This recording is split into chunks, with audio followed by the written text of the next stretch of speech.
Okay, looks like we're live. We got the green lights. We got the microphone thingy moving. We're good. All right, everybody, welcome to Naked Famous Denim Day. It is April 15th, 2023. Glorious day, I have to say. We'll talk about why a little bit later. But everybody, welcome. Naked Famous Denim live stream. We are streaming live from Yokohama, Japan. It is the largest raw denim podcast in the entire universe. You're joining us here. We're glad that you're here with us. We're glad to be here with you. And today we're going to talk about a lot of different raw denim related topics. We're going to answer your questions live. That's basically it. That's it, everybody. We're going to answer your questions live. The questions. Yeah. Are there going to be any major teasers today? I think we kind of used that one last week. Yeah. But if you didn't watch last week's video, which you should have, I don't know why you haven't yet, but if you haven't sat and watched 2 hours of us talk about raw denim, we'll probably go over that again today. So let's check in with the chat. Let's see where everybody's tuning in from. We are, of course, tuning in live from Yokohama, Japan. I don't know if I mentioned that or not, but it is the case. It is Saturday morning here, Friday evening for many of you. Those are all my catchphrases. I've used them all. Okay, BD in the house. Welcome, my friend. Hey, gang. Firebird Selvedge on today. And the nice Japan Heritage Indigo ball cap. Oh, that's a good one. It's a great combo. Alien Wayfarer says hello. Hello. Johnny Crumhorn in the house. Griff Hill, right fire. I don't know what that is, but it's got the little emoji for writing something down. Very good. Royce W5, hello from Birmingham, UK. Good to see you again. And Pedro, soaking my Aunt G's Selvedge, your Rick and Morty Aunt G Selvedge. So I'm having, so I'm in my island blue stretch Selvedge.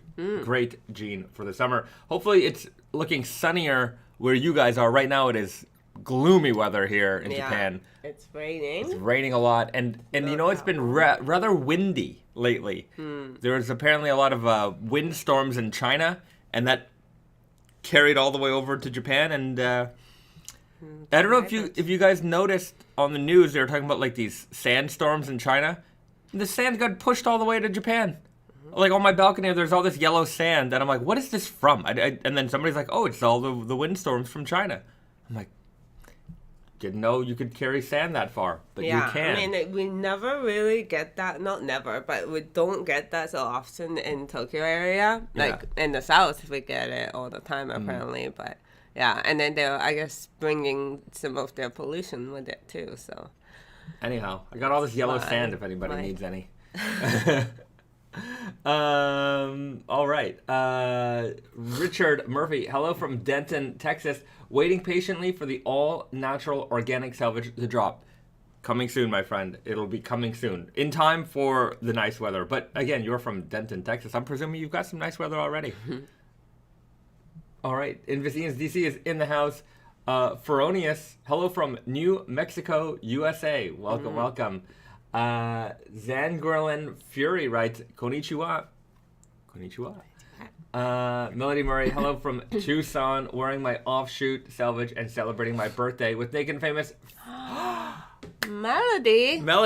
Oh, maybe her birthday is yesterday. Oh, the 14th. Well, it is still, you know what? No matter what, we're still celebrating birthdays today. It's Melody's birthday. Everybody wish Melody a happy birthday. Wish Risa a happy birthday. It is Risa's birthday today as well.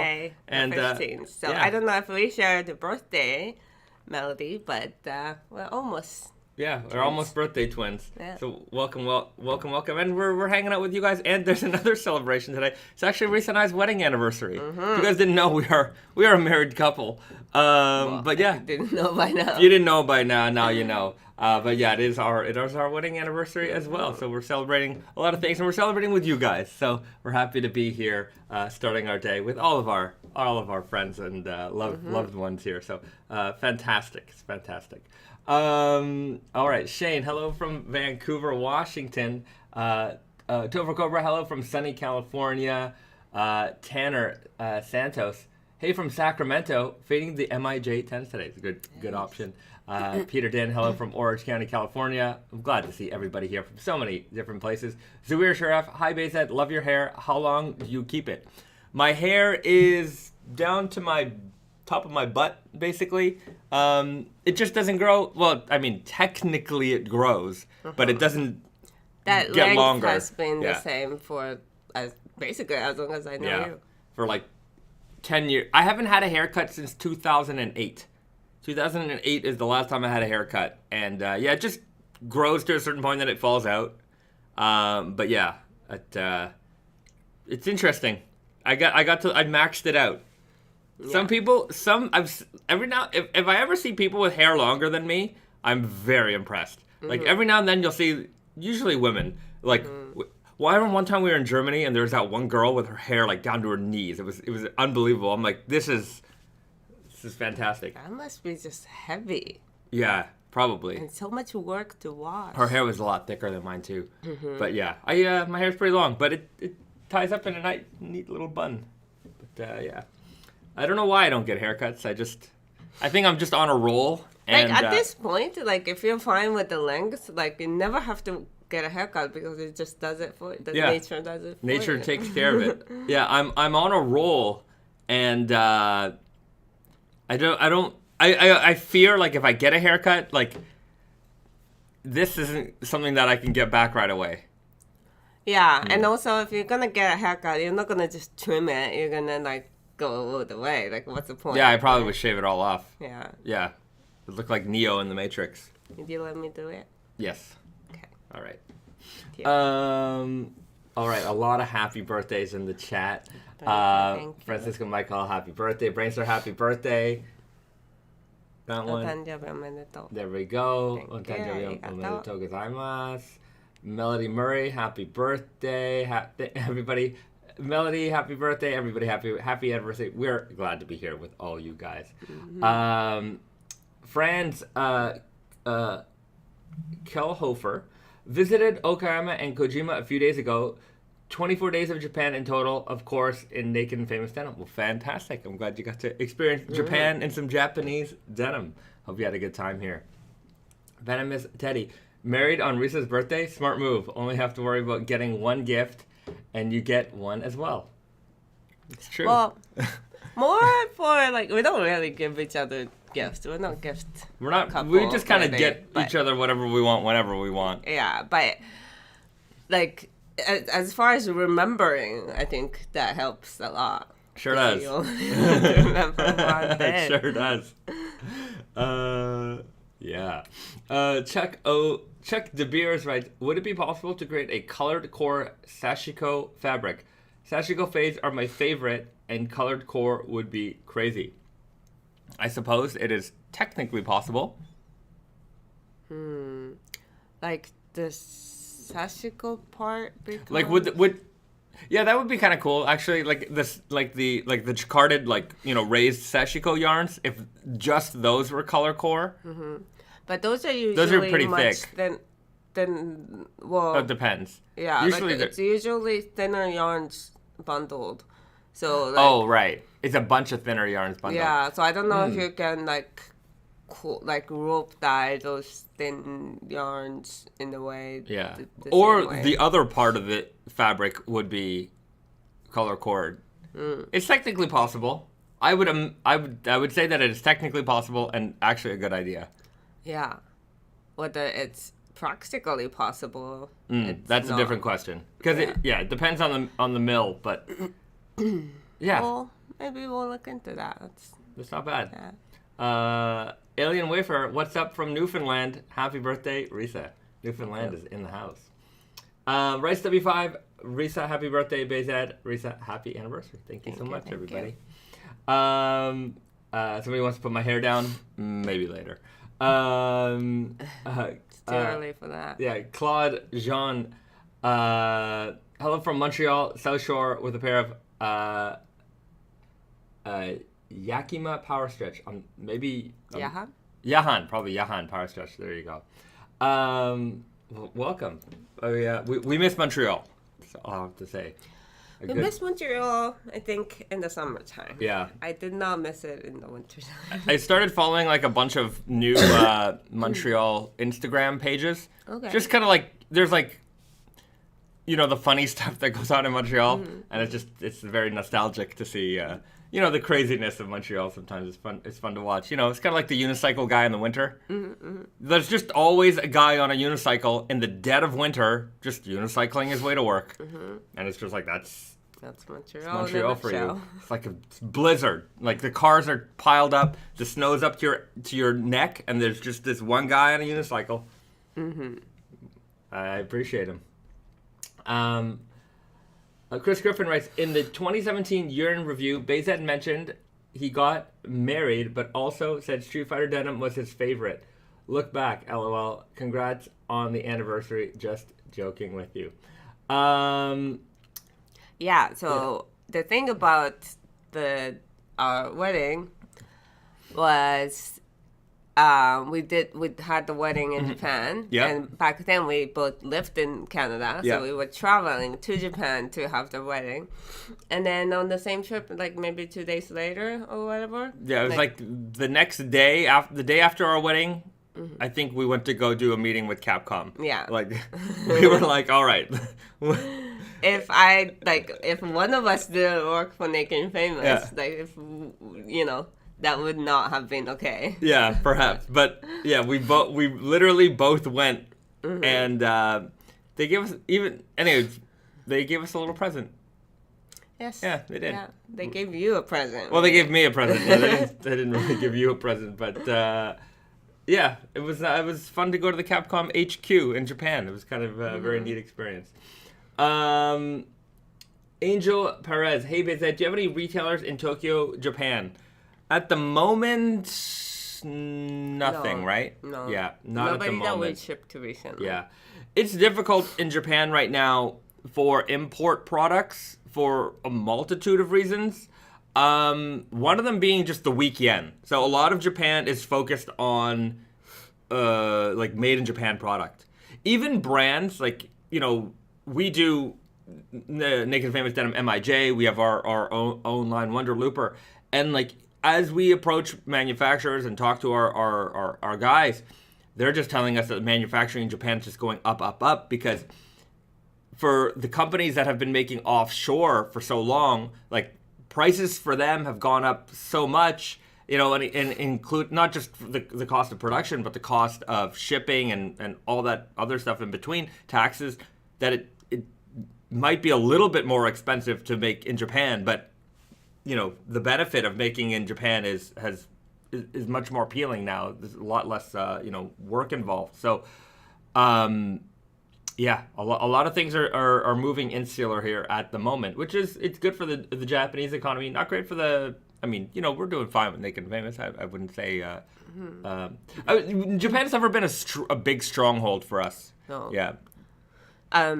Only when like raw denim was up, like very trendy. I mean, Japanese retailers tend to, you know, be more trend oriented. Yeah. I feel.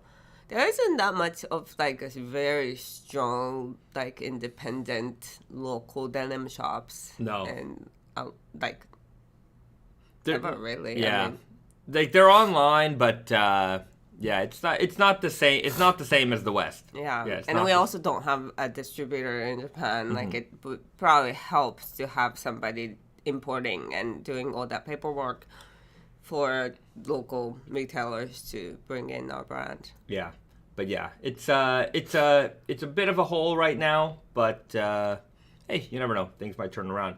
But other parts of Asia, we still do pretty well. So yeah, just anyways, we got the internet. You can always get our products on the internet. Okay, Amir Syed, hi there. I'm new to Naked and Famous Jeans. I'm from London, and I can't seem to choose the length of the trousers from. And I can't seem to choose the length of the trousers from the two places I can buy it from. Are your pants the same length? They're all the same length. So you're not gonna have a length issue, regardless of where you buy it. If you buy a weird guy from one place or another place, they're gonna be the same inseam. So it's just a matter of. is that inseam that they come in, usually a 33.5, 34, is that going to be fine for you as is? Do you need to hem them? Does the shop that you shop from offer hemming services? Or do you have a local tailor who can hem them for you? So those are the things you need to consider, but worrying about buying them from one retailer or another and then being a different inseam is not something you need to be worried about. Okay. And Amir writes back, I wear a 33-inch G-Star. Would the sizing be similar? Check out the measurement guide. So that's the other thing you need to look into. So your 33 jeans that you wear, a lot of people don't realize, especially when you're coming in from, I would say the non-raw denim world. As I know we're finding a new audience, and a lot of people are being turned on to raw denim right now. And you're used to buying your jeans. You go to the shop. You normally wear a 32. You buy a 32. It's fine. Or 33. You normally wear a 33. You get a 33. It's fine. And there's a lot of information on raw denim, size up, size down. What does this stuff all mean? Let me just tell you, if you're getting into raw denim right now, if you ever hear size up, size down information on like what size you should be buying with raw denim, just erase that from your memory. It's bad information. Don't consider that ever at all. What you need to do is you take the jeans that you have, that you own, that fit you well, measure them. On our website, on tateanyoko.com, on nakedfamousdenimnyc.com, we have a measurement guide. You'll see, if you go on any of our product pages, in fact, let's go on a tour. Let's do it right now. And I'll show you exactly what you need to be doing. So let's go over to the browser window. So here you are in Tate and Yoko land. And so you see latest arrivals, for example. Let's go over to True Guy. So this is our brand new fit, just came out today. And if you go on our product pages, of course, you see the photos. You see the photos of the jeans on the model.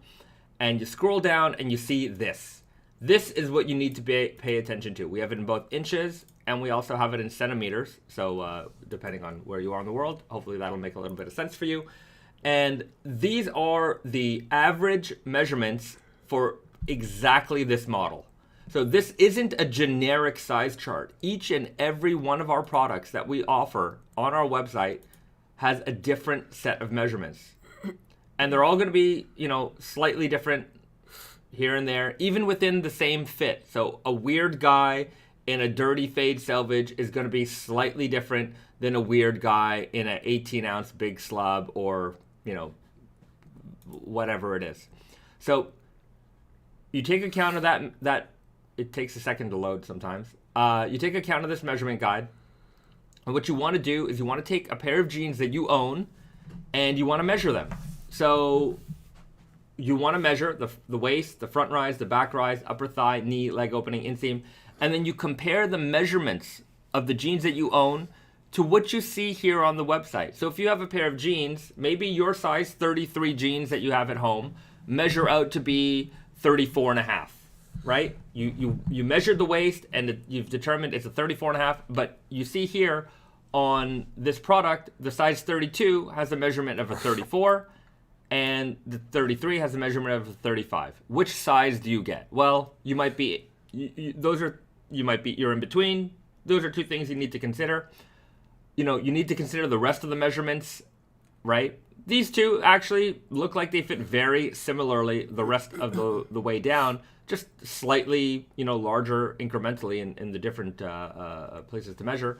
But usually what I'll say to people is get the size that's most comfortable. So if you're a 34.5, maybe consider the 35. Have yourself a little bit of breathing room right off the bat. You don't have to worry about them being slim. If you get to 34, they might be a little bit snug on the waist.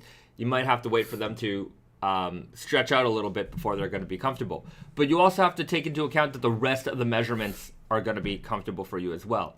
And when you measure your jeans, either follow this video. We have an entire video where we explain how to do each step.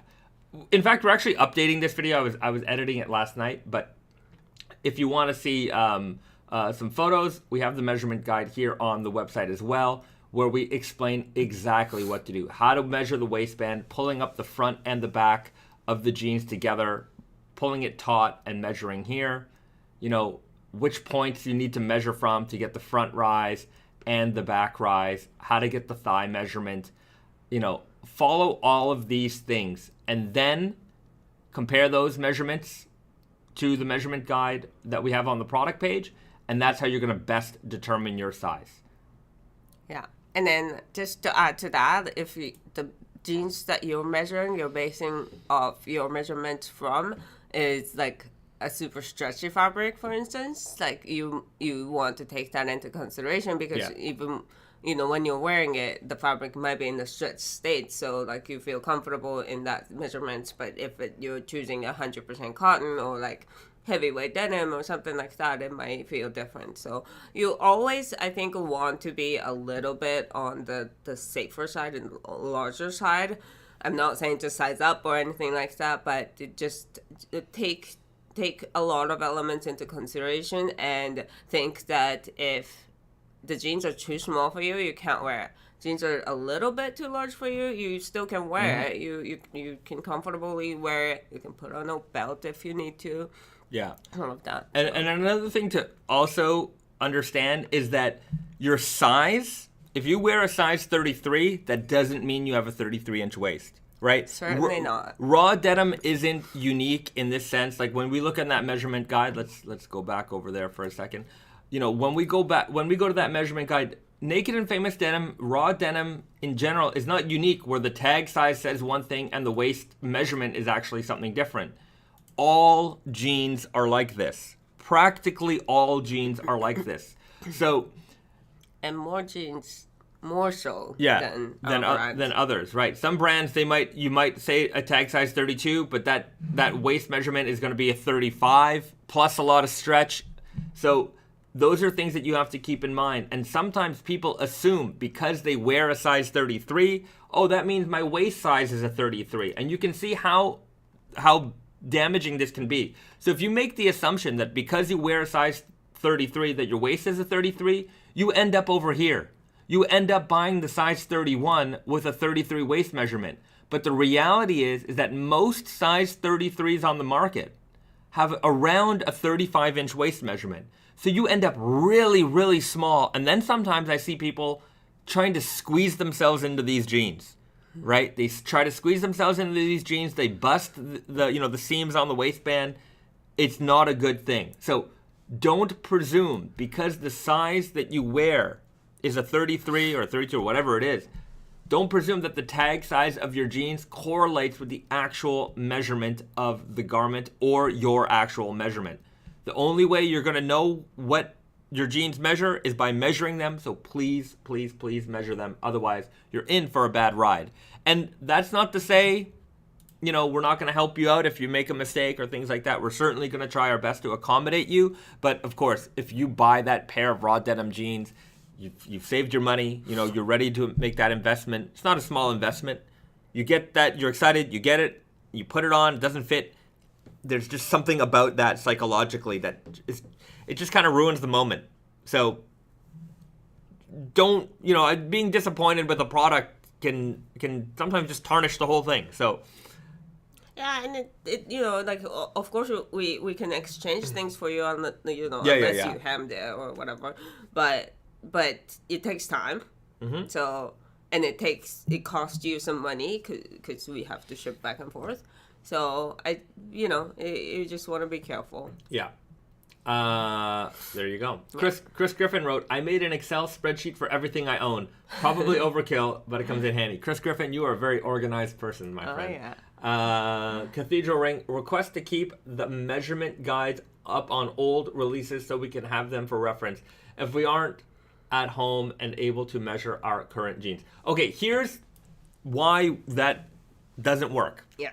Okay, two reasons. Number one, from a practical standpoint, if we kept every product that we made up on the website, that website is not going to load. You're never going to navigate that website. There's going to be just so many products that are sold out, never coming back. You're never going to be able to search through all the stuff. It's just going to be way, way too much stuff. Now, we do keep certain products on the website live for a while, right? My suggestion is if you want that measurement guide, just pull it from the website. Just highlight it, copy, paste it into Excel, save it. But here's why you don't really need, here's why you shouldn't rely on that measurement guide. So let's go back to the measurement guide page on the thing. And the reason why you don't want to rely on this for a pair of jeans that you own is because this, number one, is more of an amalgamation of a few sizes. So when we measure a 31, we take a couple of pairs of 31s and measure them. Even within 31, they don't all come out exactly precisely the same. There's some small variations here and there, and we guarantee our measurements plus and minus half an inch. So that's number one. Number two, after you wear your jeans, all of these measurements change.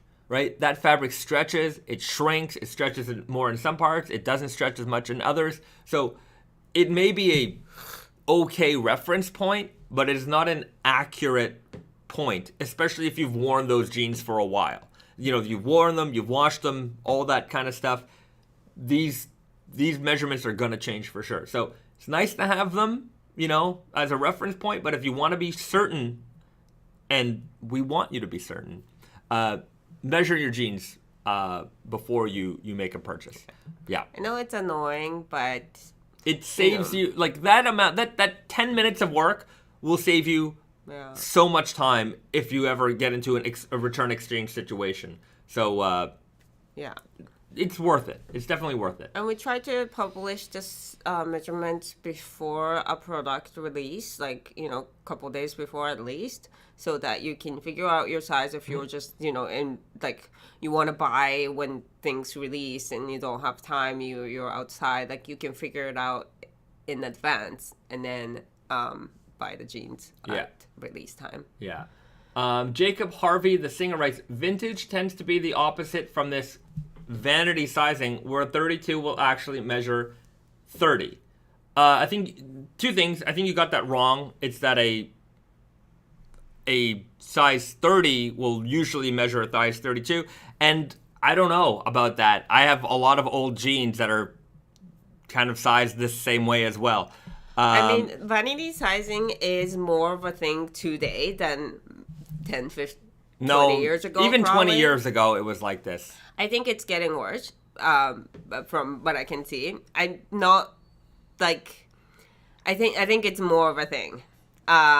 With that said, it's never really, you know, like somebody commented that like, oh, size 32 jeans should always measure 32 at the waist. But to that, there is no like. Where's your waist? Yeah, so the waist is different depending on the cut of the jeans. So some jeans are higher rise than the others, and because the human body is not just like straight line, especially in the women's, but even in men's, you know, our body curves a little bit, so that it's like if it's higher rise, your higher rise jeans will hit you higher in the body, where the measurement might be smaller than lower in the body. So like a person who wears 32, our aim is to have a, you know, I think all of our aim is to have a relatively consistent sizing. Obviously, depending on the body type, you might have to change size between the fits,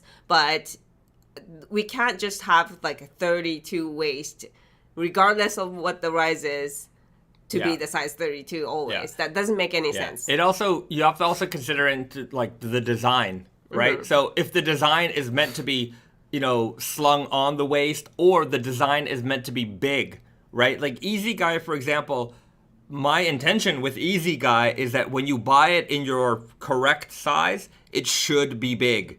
Mm-hmm. You should have room in the waist. And that's not to say that everybody buys their jeans that way. Some people will buy them snug. Some people will buy them even bigger than I you know, my vision for it was. So those are also things that you have to keep in mind. So I would say on paper it sounds like a good idea, but actually no, it doesn't. To me on paper it doesn't sound like a good idea, because there is no waist. Your waist, my waist, where we consider our waist, there's no universal concept. This area is your waist. Where on that part is your waist? Waist is the naturally thinner part of your torso, but it depends where that falls. Really depends on the person. So yeah, unless it's a tailored jeans, it's not gonna work like that. Yeah. Alien Wayfarer, these are really good points when we see people complaining about inconsistency. Yeah, these are things that a lot of people, they you know, you might go on I would say that these are soft brain arguments, you know. It's a soft. It's softer. That's not. Yeah, soft brain's not a good thing. These are like very surface level arguments where, oh, the fashion industry is just trying to fool us by. I'm like, it's not all that. Like, well, you know. So I mean, there is a there general market is. understanding of things, sizing in general, but you know, small, medium, large is a good example. Like, you know, what we consider small today might be bigger than, you know, people are bigger. Yeah. So like, you know, those are but you, like, what we always tell is that, like, even though it's kind of confusing because there's a number attached to it, but we should all consider like sizes 32, 33, 34, like small, medium, large. Yeah. Like, we should not have an expectation of exact measurements of any part of the jeans. Yeah. Right. The number sizing really should be, it's like shoe sizing. What's the size 9? You know what I mean? Like, but shoe sizing is actually based off of actual measurements. yeah, but sometimes they are the actual measurements. Right? Or like, what's 42, size 9, 27 and a half? Like, different countries all do it differently. Right? But I think in that sense, like, I trust Japanese sizing because there is no men's size, there's no women's size, Yeah. there's just the inner sole length, Yeah, right. and I trust that. But Right. But you know, I think with the shoe sizing, sometimes you always size 9 and you buy size 9, and sometimes it's big, sometimes it's small. Right. So yeah, so it's not so simple always, but yeah, there isn't some grand conspiracy to like fool the customer. Yeah. You know, the other part of it is that the customer also, you know, I would say in the brands that are maybe a little bit more, they're definitely doing it for the sake of vanity, is that their customers also want that. Like, nobody wants to feel bad about the garments. Like, you know, oh, I like this item, but it's a large, so I'm not going to buy it. Like, isn't that a sad, you know, like, yeah, you know, I would rather, you know what?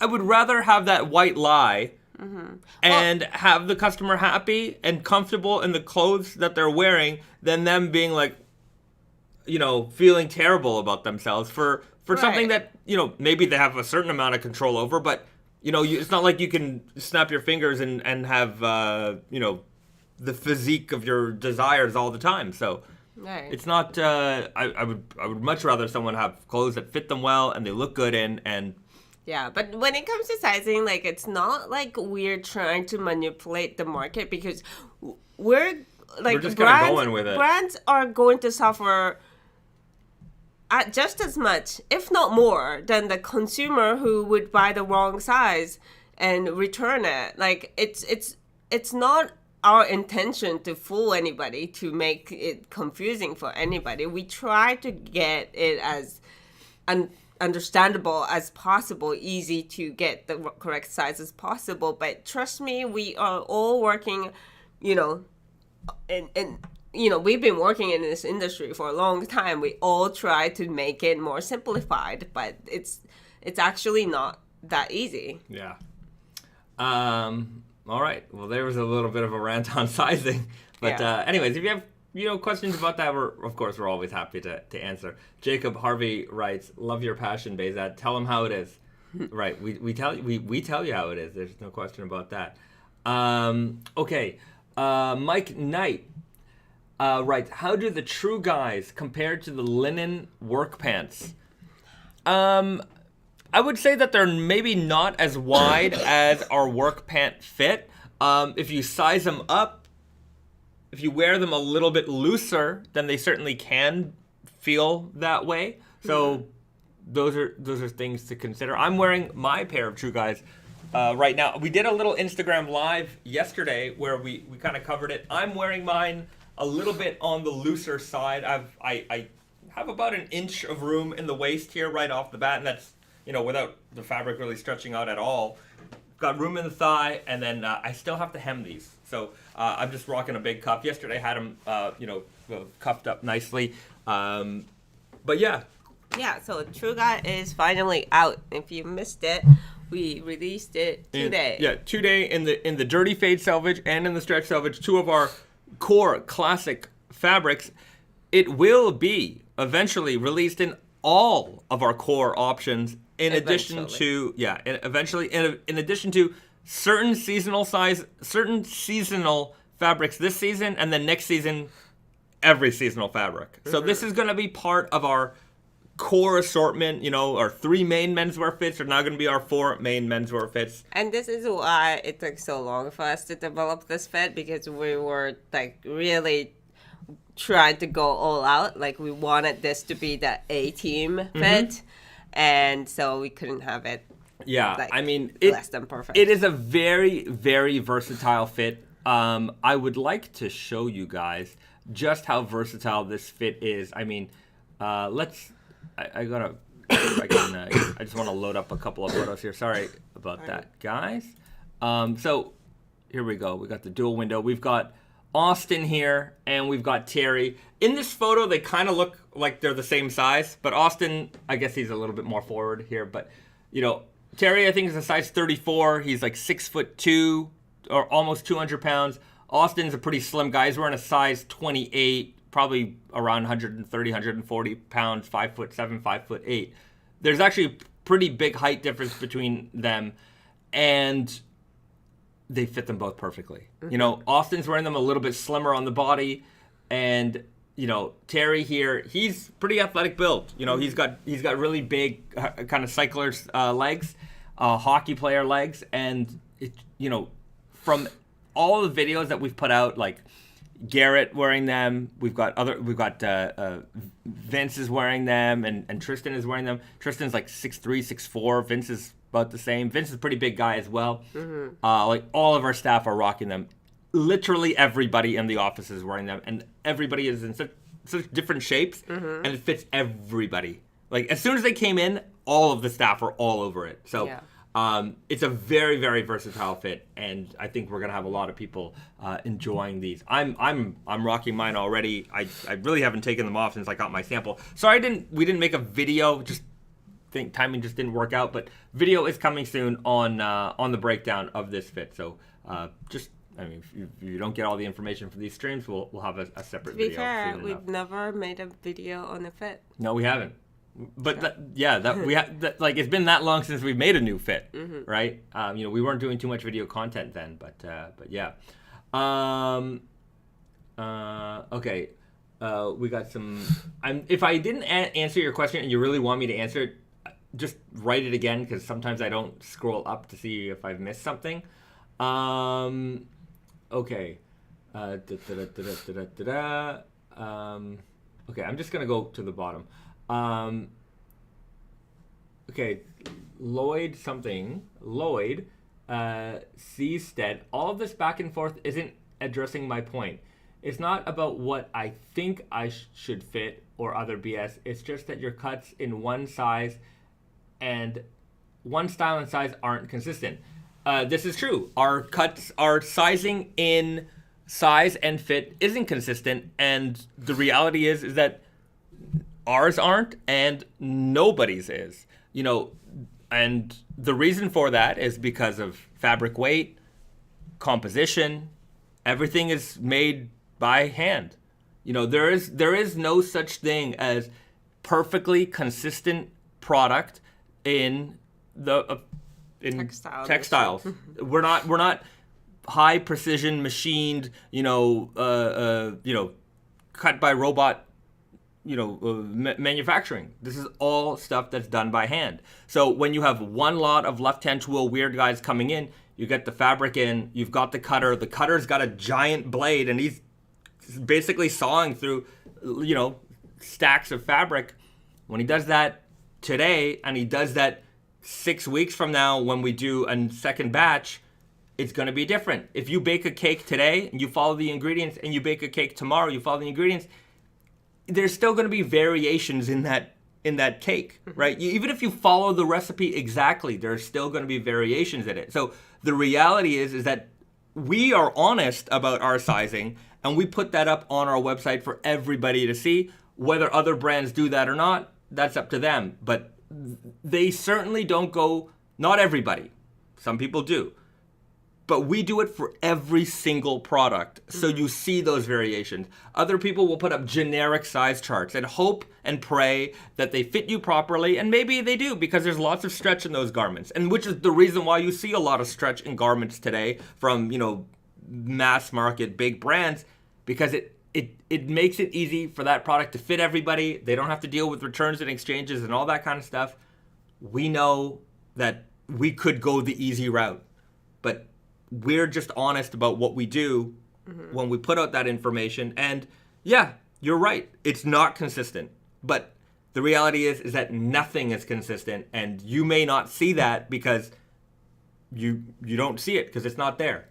It's like sometimes I'll go on a website and, I'll see some jeans and it just says made from heavy denim. And it's like, what is this?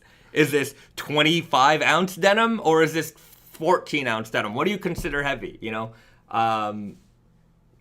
It's some people don't go into depths because their customers, because it's confusing. Yeah. Nobody wants to hear that. But I think it's important because I think our customers are generally more engaged and more interested in figuring out what is correct and what's not. So I think that's why we share this information. If we had the if you don't, as a retailer, if you don't want to deal with it, the easiest thing to do is offer free returns. And it's like, okay, you can, send it back and then we'll send you another one. Yeah. But I think for us, we can't really afford to do that. And then also we don't want customers to go through that and pay for the returns either. So, that's the best we can do, to be honest. And I mean, just to get into the free return things, it's also never free. I mean, it's just built into the cost of the item that you're buying. Like when you see a basic stretch or a non-selvage denim for $250, and it's like, oh, it's free this and free that. It's like, yeah, that's because they're selling you a jean that they probably could have sold you for $180, and they just built in the cost of all the stuff that they're telling you that it's free, and it's smart because most customers may not take advantage of all that free stuff. So they make all the money off of you, and then for the people who do, the majority of people don't return. Right. The return rate is way less than 30%. So but I think it's also that, and then also some of the products have set retail price, and then all the retailers have those at the same price, and then some retailers can offer free returns and others can't, even though the margin on paper should be the same. Is because some retailers are larger and they can operate on thinner, smaller margin on each sales, whereas smaller retailers cannot afford to lose the margin that they were they were gonna get, so they can't offer the free returns. I think there's these things you don't necessarily have to know, but if you just kind of have to take that into consideration, that every business is set up differently when you're complaining, well, these people can offer me free returns, or this people makes it simple for me. It's just that, there's more to that. All right. Topher Cobra writes, and this is about black denim and sulfur dyed. I sometimes see black denim listed as being sulfur dyed. How different is it to non-sulfur dyed denim? Is it equivalent to natural versus artificial indigo? No. So sulfur dyed, so a lot of black denim. So what we consider denim, a lot of the times it's rope dyed warp. So indigo, what we sell, all of our jeans are rope dyed indigo jeans. So rope dyeing is the method to dye yarns with the core of the yarn staying the color it is, usually white, and then the outer layer being dyed on top of that. So that's how you get the fade. And it's the same for the black denim as well. So with indigo, we use indigo dye to rope dye with black, the way to do that, you can't just use any dye to rope dye, because rope dyeing is a process that needs to build up over, time, and it has to be a certain dye. And sulfur dye is the answer to have black denim dyed in the same way as indigo rope dyeing. Yeah. So that's why a lot of the black denim is sulfur dyed black. And it's not really like, it's not the same. It's not the same difference between artificial and natural indigo. Artificial indigo, natural indigo, they're both, they're both indigo dyes that can be used to rope dye. Right. Chemically, pure indigo or synthetic indigo and natural indigo are exactly the same. It's just that natural indigo, because it is plant derived, sometimes there's other impurities in the dye that can affect the way that it, adheres to the cotton. Sulfur dye is the dye derived, and then the alternative to that would be like a reactive dye, where or a pigment dye, where you're dyeing to the core of the yarn. Whereas with rope dyeing, the yarns are dipped in the indigo and then they're pulled out quickly. So the yarns are never left in the dye for very long. So what you end up with is that yarn with a layer of dye on top, and then it built the next dip adds another layer on top of that first layer of dye, and so on and so on. So the dye, it isn't really adhered to the cotton that well, and which is why your jeans fade. So as those layers break away, you see all the different shades of blue or black underneath until you get to that white core yarn. So yeah, reactive dye is the dye that goes to the core. So the reactive dyed denim will not fade like rope dyed jeans. Yeah, or they'll do something like a cheese dye, where they'll have like a like they call it a PFD fabric, like a prepare for dye fabric. So it's like an ecru fabric that on the roll, like it'll be on the roll, and they'll dip and they'll dye the entire roll. Yeah, so cheese dyeing is a method to dye yarns in right, not in rope dyeing method, right? It's just to the core. That's fabric dye. Cheese dye is the got this too confused. But fabric dye also is an option. Fabric dye is just make the fabric first and then put the dye onto the that fabric. Yeah. And then pigment dye is another thing entirely. Pigment dye is basically just pigment stuck on top of the fabric. So pigment dye also fades. If you've seen T-shirts. T-shirts or sweatshirts that are vintage that fades, that's often pigment dye. But yeah, those things aside, the black denim often is sulfur dyed, and you want to have the sulfur dyed black denim if you're looking for fading. Yeah. For us, it's always sulfur dyed. Yeah. So I hope that answers your question. Yeah, natural indigo and pure indigo, synthetic indigo, are used the same way. So yeah, very, very, very different. Not very different, but different from. The difference between. Yes, it's not the same difference as. Right. We're confusing ourselves. I confused myself. Sulfur dye, pure indigo, or synthetic indigo, and natural indigo are used the same way. Right. So there you go. Yeah. Okay. A lot of questions coming through. Okay, BD with the right comment. I'm finally back on. I feel like my spidey sense is tingling for a like and subscribe. You're right when you say that. So yeah, everybody, before we get into the next portion of questions, don't forget to like and subscribe to our video. If you haven't liked the video yet, hit the like button gently right now. Now is the gentle moment to do it. Yeah. Later on, we're gonna do it aggressively. Yeah, you have to do it aggressively. You basically have to destroy your mouse. But if you do it now's a good time to do it. Just a little click. Okay. Serial Seb writes, do you ever do shorter lengths like a 36-30? Because I have to cut off an average of 5.5 inches to Naked Famous jeans, and it means the leg opening is a bit bigger than originally designed. Yes. So we don't have any plans at the moment to offer shorter inseams. I would like to at some point, but it does become a logistics issue. Our warehouse is large, but it is only it is only as big as it is. And for the amount of SKUs and size that we have to offer everything in multiple inseams, it literally will double our inventory. So it makes it difficult. I understand. This is why things like straight leg options are good for you, because if you do have to take off 5.5 inches on a straight leg jean, then it's the same leg opening. This type of thing it only affects jeans with a tapered leg. So if you are chopping off, a couple of inches off a tapered leg, it certainly does open things up. But if it is a straighter leg, then you don't have to worry about that as much, and it'll be the same fit. So yeah. Yeah. Okay. Kenny Ingram, did I miss the catalog part? Not yet. We're gonna get into it. We've got fall winter 2012. 2012. 2012. Yeah, All right. 12. Well, that seems recent, rather. Yeah. Rice W5. Do average department store brands use sulfur dye, or is it high-end jean stuff?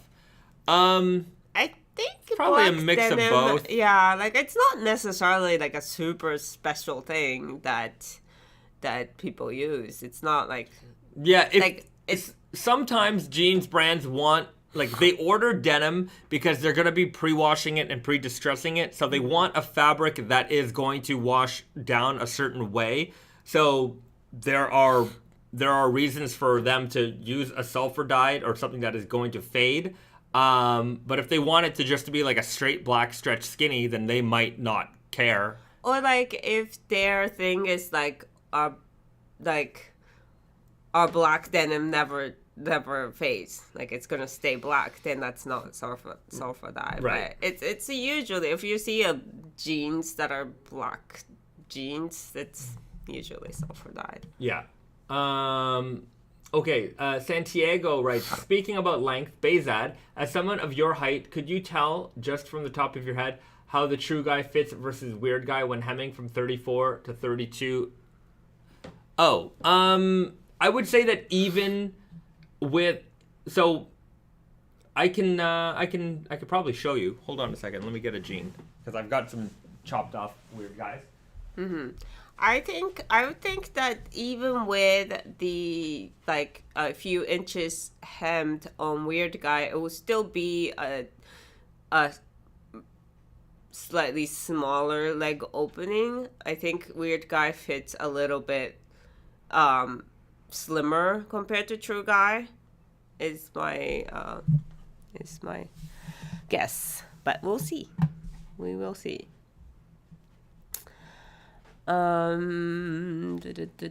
Just so you know, Bahzad is what, 5'8"? Yeah, 173 or something like that.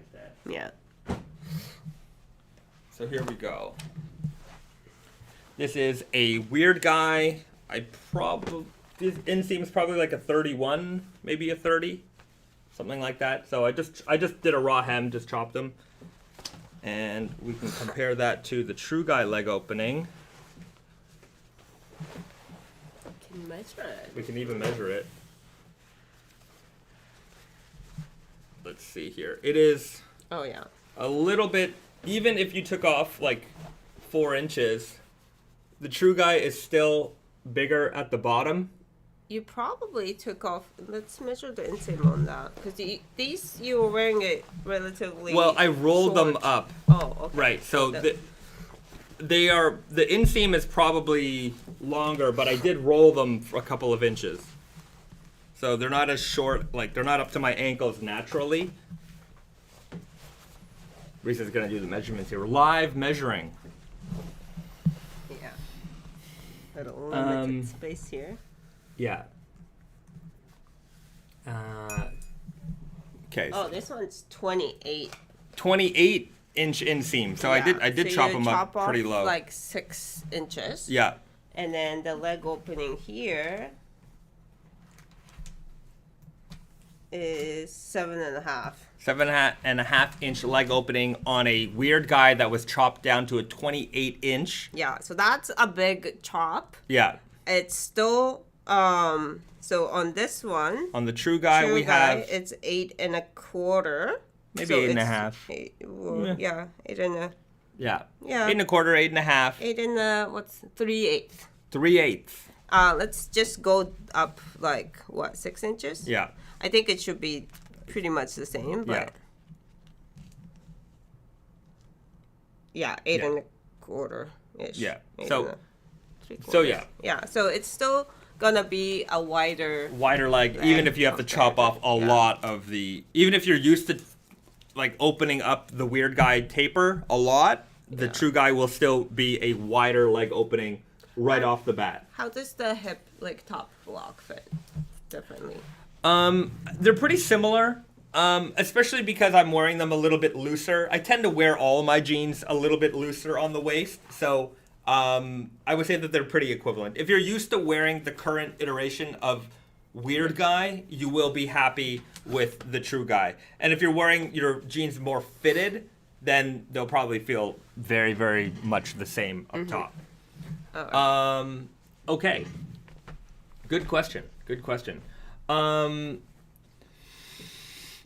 Alien Wayfarer. Hey, Bahzad, what are your thoughts on the Indigo Invitational now that the year is over? Did you check on the finalists? I did check on the finalists, and I thought that it might have been a little bit heavyweight centric.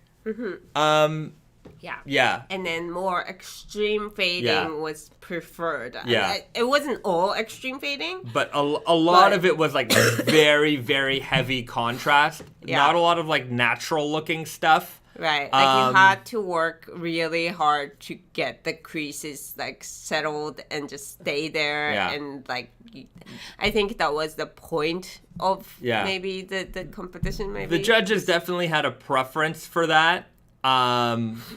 Actually, I don't know how they worked the top 50. I think the judges, I'm not sure if the judges are only at the end. Like, they went to the top 50, then they went to top 16. But there's a general vote. Yeah, I don't know who's voting. I'm not involved. I'm only a sponsor and a participant. But I'm not involved in any of that. But I did find it to be a little bit too focused on heavyweight one kind of look, and maybe it was just that there was a lot of contestants who that was the result. You know, I know, look, not everybody makes it all the way through, right? You know, so some people feel, oh, my fades aren't a certain way, so I'm not going to continue to participate.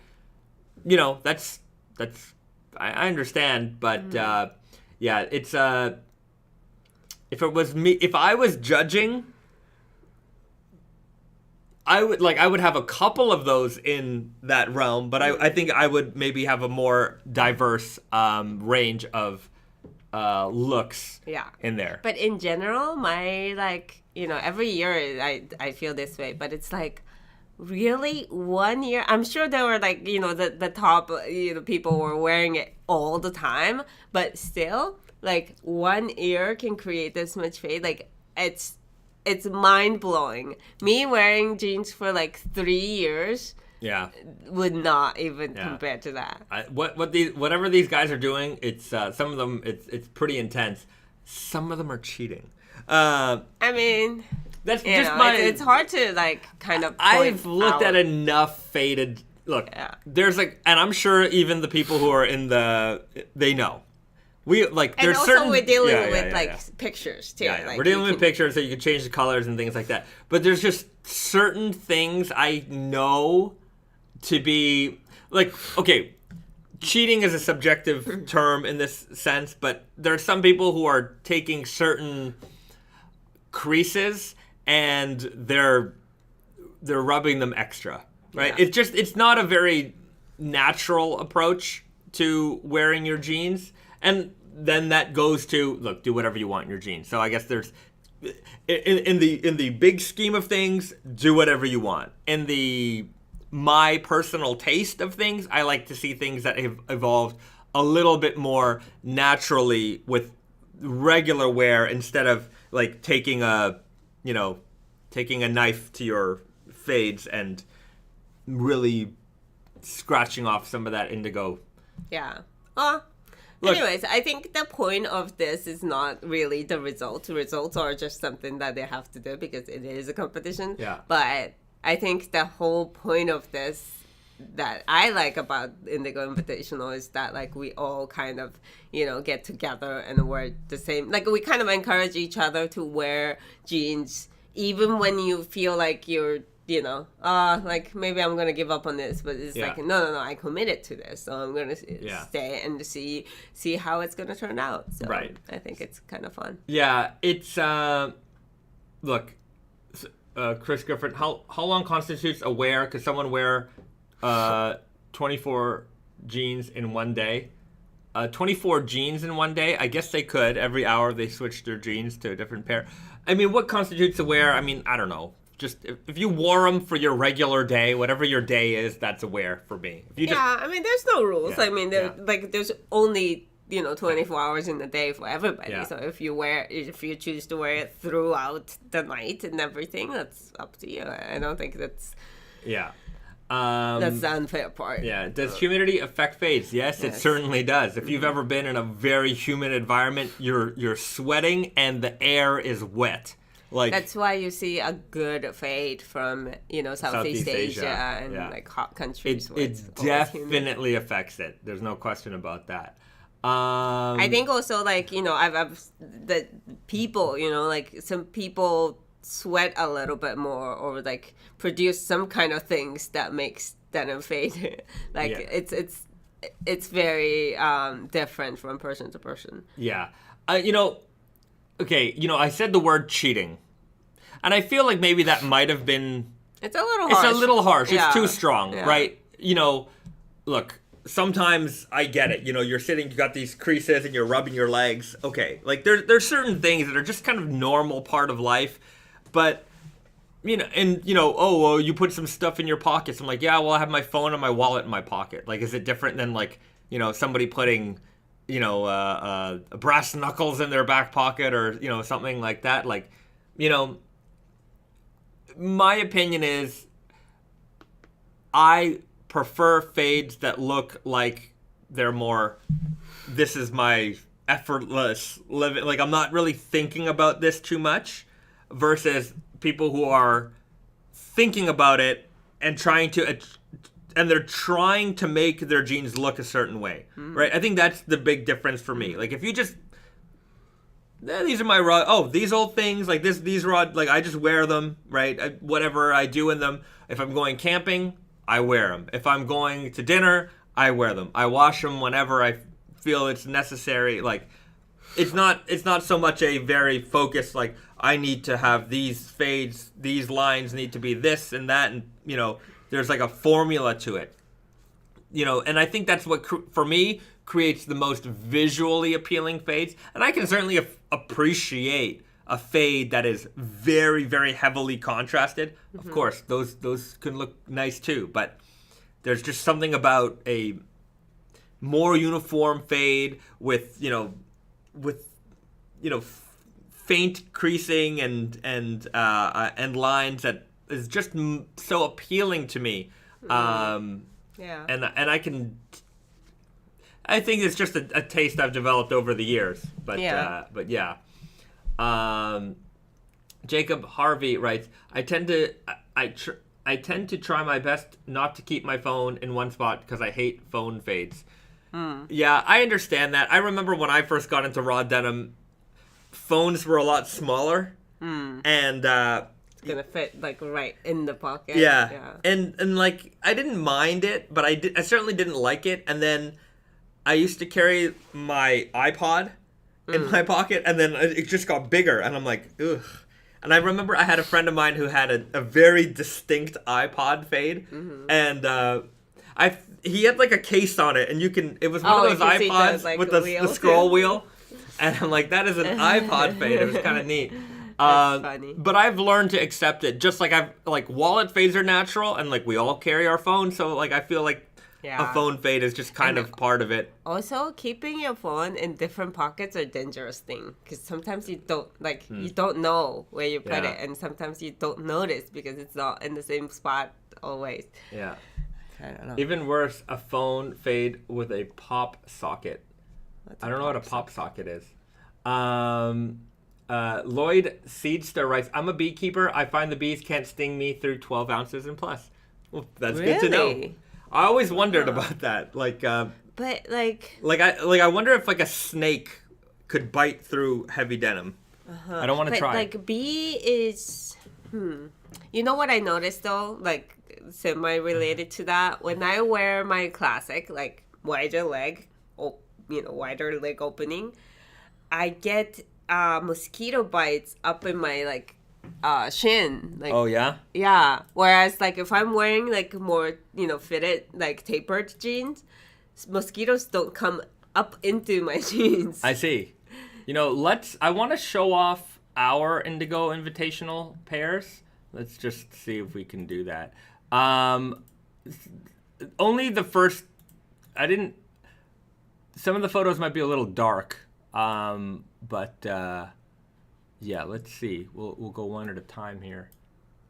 Is that gonna work? I think I just put one. Oh, okay. If you dump it on the bar, maybe. Okay, yeah.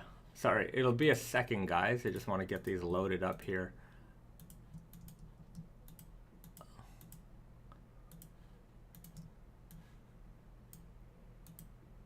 No. Okay, one at a time. Just gotta load them all up, one at a time. No problem. My jeans were filthy. Filthy, disgusting, gross, but they looked cool. So let's take a look at my pair. Now, I actually haven't uploaded these photos yet, but we can see here, where are we? Right there. So this is what my jeans ended up looking like. We just washed them, so they're not as dirty as they were.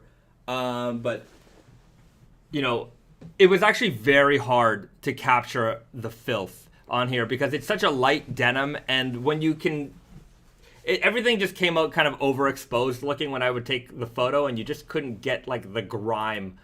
And like there was a lot of grime built up behind the knees and stuff like that. You can see my little wallet fade back there.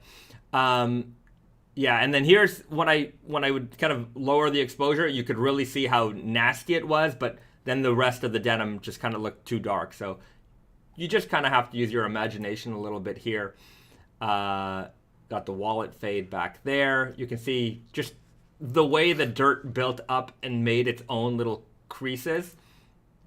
Here you can see a pretty good example of it. Right here in the coin pocket, the way the creases have formed. Here you really saw it. And like this, some people just thought it was like gross stuff. And actually that didn't wash out fully. I'm sure if we gave it like a much harsher, wash, we might be able to get it out. But I still have some of that nastiness behind my pocket here. And that's actually from my phone, because I have like a leather case back here. And like if this gets wet or whatever, it just kind of rubbed off and left some of that leather color. But a part of it also was that you touching jeans and your hands are blue. Yeah. And you put in the hands in your pocket. Yeah. Because I got a lot of indigo. Indigo, yeah. Yeah, a lot of the grime built up on here was definitely indigo. It's just from, handling jeans all day. Mm-hmm. And then here's the back patch here. So, I wouldn't say like it was the most unbelievable transformation, but I would say that in a crew denim that I just wore the crap out of, I didn't care what I did in them, where I went in them. It didn't matter. Like, this was very let's just live life as much as I can. Let's take a look here, and you can see that some of the this is fresh out of the wash, but some of the dirt didn't come off. Yeah. But I'm surprised that they didn't have a ton of like grease. Like a food. Yeah. Pasta and pizza sauce. But I mean, for me, like wearing them without care was my intention, and I certainly did that. And I think they came out great. They still look great. Of course, I'm going to continue to wear these, and they'll just continue to build up stains that some of them will come off, some of them won't come off, and it'll just be a mystery every time we wash them. Of course, we don't wash them very often. I think the entire process of the year, maybe they saw the wash 2, maybe 3 times. This might have been the third time. This might have been the third wash. Yeah. For a full year of wearing most, I would say about 75-80% of the time. The last month, I probably didn't wear them as much as I should have. Mm-hmm. Yeah. But leading up to that, I definitely wore them really hard. And every time we went on a long trip, I wore the crap out of them. That's the only pair. It was the only pair. Yeah. Like going on a month trip, literally the only pair of pants I had in my luggage. I didn't bring any. There was no backup. If something were to happen to them, that would just keep going. But usually you travel with some kind of pants. Yeah, there's usually an alternative, but not this time. To be fair, if something devastating happened to them and you can just go to Uniqlo or whatever. I would just go to Naked and Famous Denim office. If that was an option, obviously. Yeah. But yeah, that was my pair. Let's load up Risa's pair.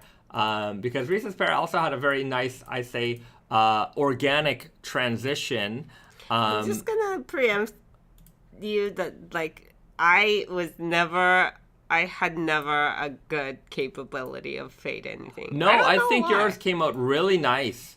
And yeah, we'll see. This is a very natural looking fade. And I wore this pretty hard too. Like I for me at least, like I didn't wear it to bed, but like.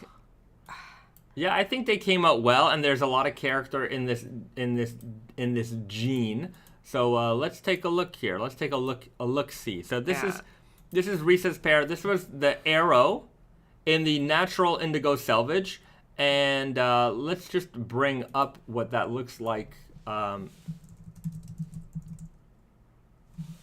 don't know. Do we have it? We have it. Okay, let's just look up the natural Indigo Selvage, and anyhow, we'll pull up a classic for now. So this is what it looks like to start, you know, a mid-blue tone denim, very, very classic, you know, vintage kind of look. And that's what they started as. And then this is how they ended up after a year. So I would say that you have some very natural looking creases here. And as we did put these in the wash and dry quite a few times, we did get a lot of different, little details. And you can see there's some marbling and kind of like these veins kind of popping up through the denim. And that's because, you know, they saw the tumble dry. A little bit of paint splatter here and there from when we did some painting. You can see a lot of great, you know, roping effect here in the waistband. I don't know if I captured the photo, but on the, you got the roping here, and there's some good train track fades going down the outseam. And yeah, I just think that this is a great start. In another year from now, these are just going to look unbelievable. It's very much of an infancy of fading, but yeah. And you know, this stain was a lot more like all white, but you can see how it is starting to fade away also, and that the paint is really only staying in like the creases. The ridges, yeah. So I think it's a pretty cool evolution here. Even that was just a big splotch, and we left it, and it came out nice. I like that I can zoom in now. Here you go. Look at that. So you can see some great fading here behind the knee. You can see this, you know, the marbling that kind of took shape after being in the tumble dry. And, you know, some people are afraid of these kind of lines, but you can see that just the more you wear, the more you wash, the more of it just kind of blends into the denim, right? So it's not something you need to be afraid of. Look, I understand if you know, it's a brand new pair of jeans, but I'm going to bring it. Yeah, Risa's, there are some points that I could make. Right. You can see it's not, it just kind of blends in nicely. It doesn't, I don't think it takes away from the look of the denim.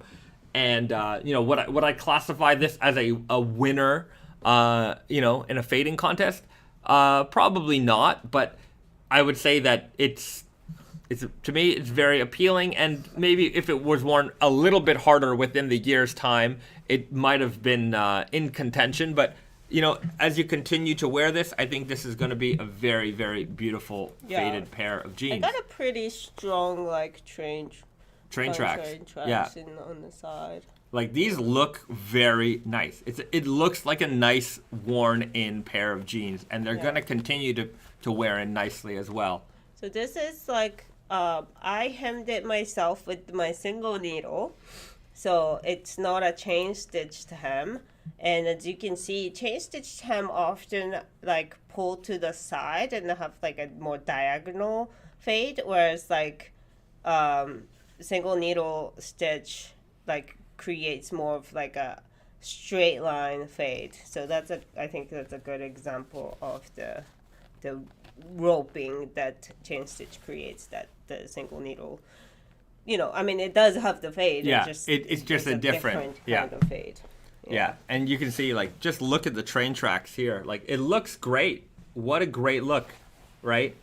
And also, okay, here is where my foam, like, I don't have a foam fade, but here is where the edge of my phone hits. Usually goes, yeah. Yeah, and so there's a fade, and it also, like, kind of emphasized with the, like, fold in of the pocket. Yeah. Like inside the pockets are folded in. You can see that seam lines here too. Yeah. So yeah, it's pretty kind cool. of a unique fade. There's a lot going on in this pair, and with a little bit more indigo loss, they're gonna be fantastic. Just need to put more time into it. Cathedral ring lights. Do you guys all hang dry? I lay flat. Don't notice a big difference. You put it in. Everything goes in the dryer. I'm a masochist when it comes to that stuff. I don't care. Yeah. I mean, like, I this arrow is kind of tight. Like, I'll get like my solid blacks. Fitted on me, but so like I thought that maybe I should hang dry, and I think I did for the first wash, but then after that I got like kind of lazy, and I was like, oh, I don't want to hang dry them, and I put it in the tumble dry. I don't do like super high heat, but it was fine. It's just like it gets a little tighter after, but you put them on and do a couple squats, no problem. Just goes back to the regular sizing, I think. Yeah, but if you're putting in the dryer, you have to be willing to accept like veins and things like that. Like these are my solid blacks that I wore for last year's Indigo Invitational, and like you can see like these veins and things happening. I like it. I like the way this looks. I think it looks pretty cool. And grungy looking. Yeah, very grungy looking. And so I think they came out very nicely. Again, but wash does that too. So yeah, the wash can do that as well. Yeah. But those are just things you have to learn to accept in part of your raw journey. If these things are not appealing to you, then maybe be more gentle in your wash. I would say that some of this comes with experience. Like when you've faded and worn in enough raw jeans in your life, then you can just be more careless with them. Yeah, but also some, like if you can only wear jeans on the weekends, you can't wear, you can't fade a lot of pairs or like, pairs in a short amount of time. Like I can understand why people want a certain fade and want to achieve that. Yeah. And, I think that's a good, like, thing to have. But, you kind of, sometimes like the beauty of jeans is like whatever happens to it, you can kind of see it and just like so but if they're your own, like if you don't have a lot, like look, the reality, we have access to as many raw jeans as we want. So like if I'm more careless with them, part of it has to do with the fact that I have access to as many jeans as I ever need. But if you're not in that situation, which I would imagine most of you aren't, then look, I think some of this generally will come with experience and time, where you're like, whatever happens, happens. But if you're still new, then maybe hand washing, hang drying is a good way to start.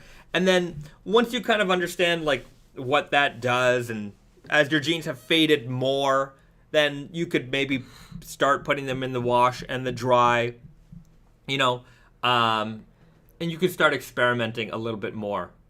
You know, you don't have to go all the way hard, like, you don't have to go, look, this is a journey for a lot of people and in their understanding of how this fabric is going to fade and what kind of fades are appealing and, you know, the kind of jeans that you want to have. But, yeah, there's a lot of experimentation here, and, you know, hopefully we can shed some light on those things. And if you have questions about it, then feel free to ask. There is no wrong way. Yeah, but I also, like, what I like about it is, like, for us, like, we're kind of jaded in the way that, like, we wash everything, we dry everything, and the tumble dry, like, whatever. But I think there's a lot of people in this community who share their journey of different, like, washing, like, oh, I did my soak today, and, you know, I'm wearing this way, or I'm washing it this way. Like, there's a lot of good people in the community who share their journey. So, like, I think it's just kind of fun to see what other people are doing. Maybe you participate in, you know, some of those, like, experimental, like, treatments and stuff like that. And I think that's a big part of raw denim. Yeah. Brainstar, I machine, wash, and hang dry. And then Kenny Ingram follows up, you're not giving us enough credit regarding having enough jeans we ever need. This is That's probably true. Some true. of you have, Yeah. well, a lot of you probably on this live stream have a lot more jeans than they need. I'm sure the average person with just one pair isn't watching a denim live stream. That's true. Yeah. That is so true. That's true, Sorry but we still do get a lot of newcomers. I see a lot of comments here and there. Oh, I just bought my first pair of raw jeans. Thank you for introducing. So I know that there are people who are just getting into it. Yeah. So I want to share, you know, beginner level information, and of course we've got our hardcore maniacs here with you know, a stack of jeans ready to go. So you know, I know that a lot of you guys do have big collections as well. So and a lot more experience. So anyways, the dryer, a very controversial topic for some people, but yeah, I try to not care about my jeans when I wear them, and whatever happens, happens. So Chris Griffin right, so my friend and I joked about Washboard to get a vintage look. I found a company in Ohio that has handmade washboard since 1995. Whoa, that's a good idea. That's a good idea, because imagine how many jeans were washed via washboard. Yeah, and like I'm sure that makes it softer, the fabric. Because a lot of vintage jeans are like super soft, even if they're not like that faded. Like, Chris, let us know what that company is. I'm interested in getting a washboard for this reason. Also, washboard, like you use the hand to like grind off of the rich board, right? Yeah, okay. Wow, that's a good thought. That is a fun experiment. Yeah. I want to try that. Yeah, but I want it's to see just what like washboard fades are gonna look like. Yeah, because that's not cheating. That's right? not cheating at all. No, that's less hand washing. That's less cheating than sandpapering your jeans, right? Because like even though it is like an abrasive thing, that was how we washed clothes, right? I mean, who's to say that that's gonna create more phase? Yeah, I think it does like soften up the fabric a lot. Arlen writes, wouldn't that break down the jeans faster? Probably. I mean, if you're being abrasive on the fabric, then certainly. But it might soften it up in a nice way. If that certainly has to. Yeah. Okay, jeans are like guitars. The ideal amount to own is N+1. Alien Wayfarer. What does that mean, N+1? It's just however you need +1. Oh, okay. Well, there you go. Or like whatever number it is. My life is full of... You know, I sometimes I think, like, I hope I can, in our world, we talk about, like, these better things, you know, better jeans, better shirts, having nice things that last a long time, that wear down, and you can appreciate them. And I think to myself, like, if I had to start, like, if everything was gone and I had to start over, like, I could easily build a very minimal wardrobe with just the best stuff, and always have the best things to wear and enjoy.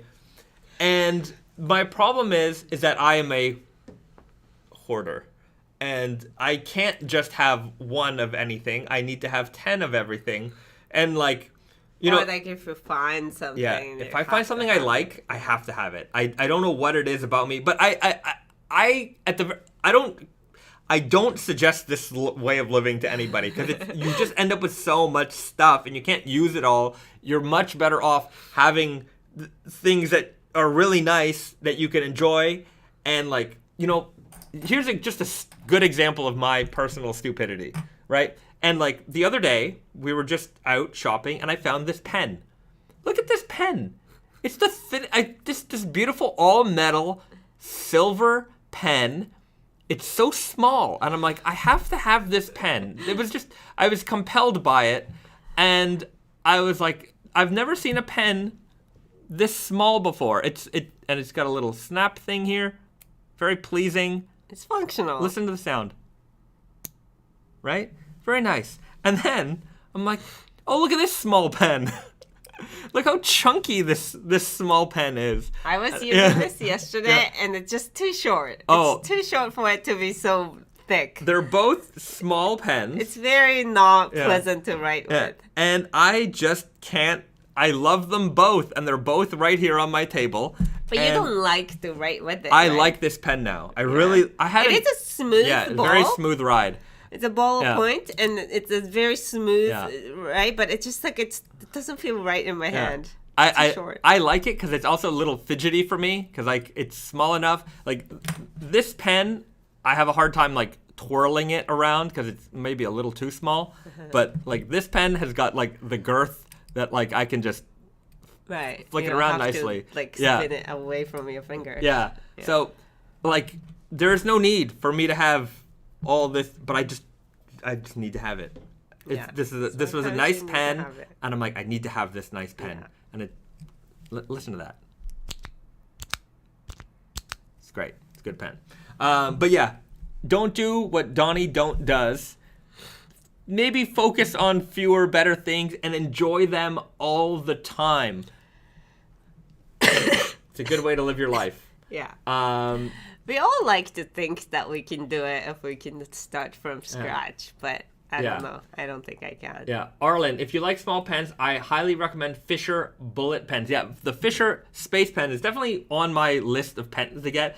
And for Risa, a Kawiko pen. This is a Kawiko pen. Yeah, I have this, and I have a manual pencil from them as well. Sorry, I gotta show it now. Yeah, I mean, like a good pen is such a delight. Like it's such a small difference, but it does like make your life better, I would say. Yeah. Yeah, I have a couple of ones. So. And sometimes I write with the pen that makes my handwriting a little better than it is. Yeah. This one is a craft design. Yeah. The colors are fading off, but craft design is like it's beautiful, like silver mechanical pencil. I really like this one. And then there's this guy right here, all metal. It's very heavy, and it's just a lead pencil. Also, good pens and pencils. I like having good stationery. Very heavy. But look at the comparison here. So this is something I totally didn't need. Yeah. But I liked is this one is a pencil style eraser. Oh, that's very handy. So I can pinpoint the part that I want to erase because it's so thin. And I can just like what do you call this? Like you like shave the pencil off to make a sharper eraser point. That's great. BD, my wife got me some prison pens years ago. So short, sturdy, and kind of rubbery, so no stabby. Interesting. Wow, I want to know about those pens. Yeah. That's a cool idea. And how do you get it? Yeah, how do you get it? Sometimes I see those prison TVs that are clear, and I just like clear electronics in general, and I would like to have one of those. The coolest pen ever, the Papermate Capri Mark III Vintage. All right, I'm going to have to look into that one.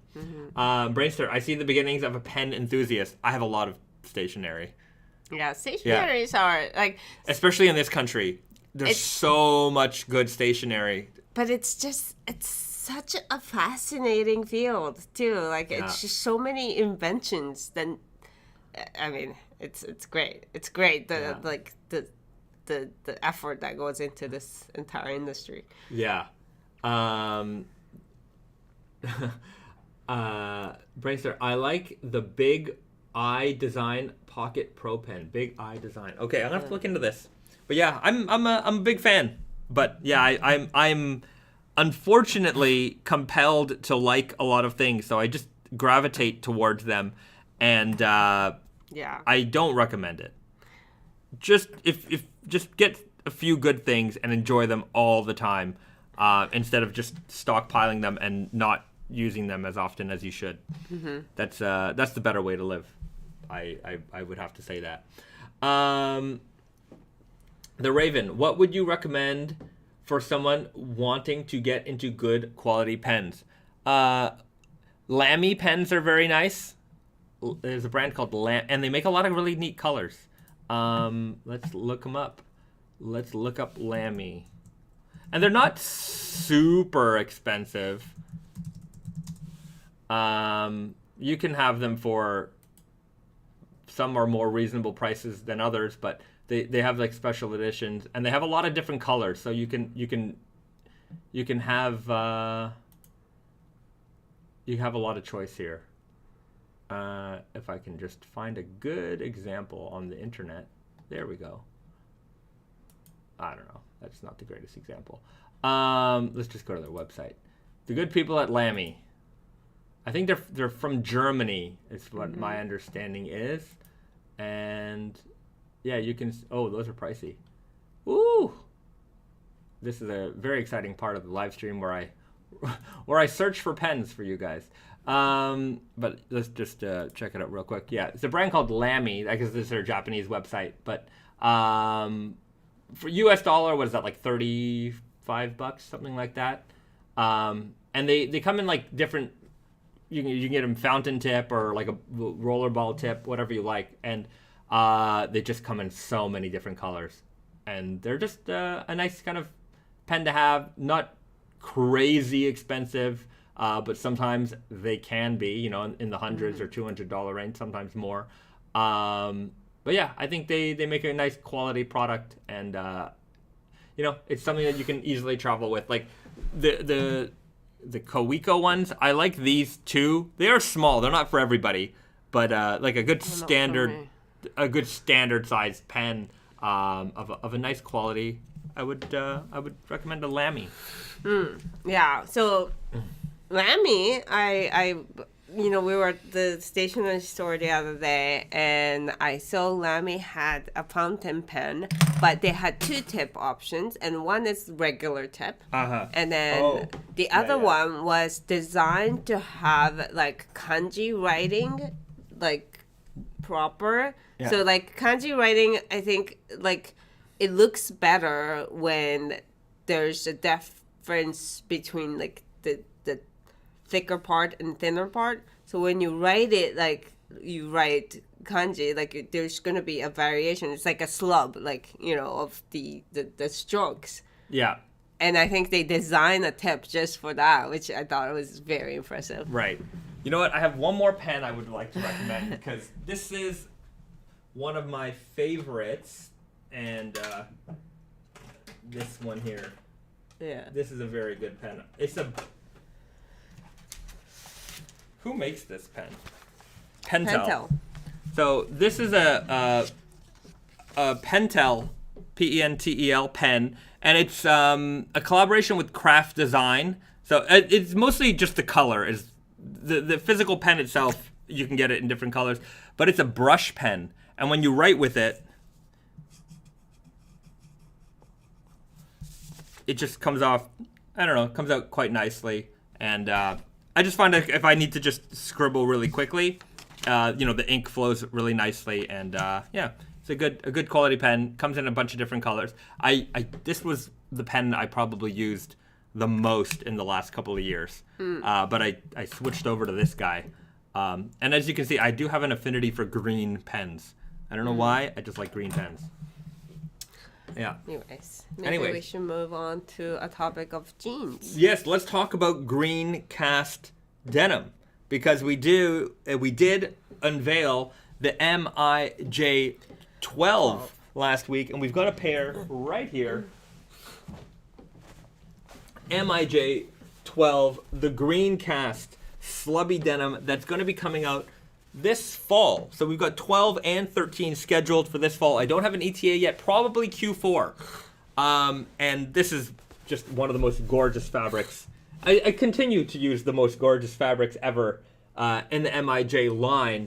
And one thing that I really love about this denim is this right here. Like on the MIJs, we do something called a micro busted out seam, and that selvage is just so tiny here on the end. I think it looks really cool, and it makes our MIJ line look a little bit different from, everything else that's out there. Like a standard, selvage cuff is gonna look something like this. That's what you see normally, and then you've got that. Well, there we go. So I think it makes it stand out quite a lot, and that all red looks really, really cool. All right. That Selvedge ID, Arlen. Right, it looks really neat. And the fabric itself, like, you may not notice it on its own. Textured. But yeah, it is, as we said, super textured, and the greenness of it really kind of only shines through when you have it next to more of this is like a reddish. We call this more of a red casted denim. Like, I don't know if you can tell, but in my eyes, it has more of a reddish tone to the blue, and this has more of a greenish tone to the blue. And yeah, you can see it a little bit more clearly here. Sorry if I'm knocking your head out. But yeah, this is the MIJ 12. It's going to come in all of our fits. So super guy, weird guy, easy guy, and true guy.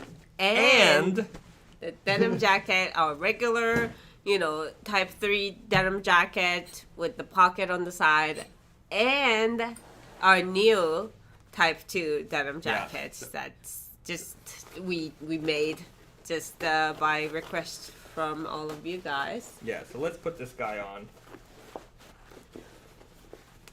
So the beauty of the denim jacket is, of course, if you do have a lot of jeans that you're wearing, this is an easy way for you to experience the fabric without, having to work on another pair. I'm sorry, the buttons are so tight. Still new. Yeah, I mean, this is going to be, the first MIJ in like, we used to just do 3 fits of jeans. Sometimes MIJ started off as just one fit. It was only the weird guy. Up until recently. Yeah. But now we have 6 fits in this fabric. Yeah. You can see with the type 3 jacket, it is a little bit shorter. Type 2 jacket. Sorry, type 2.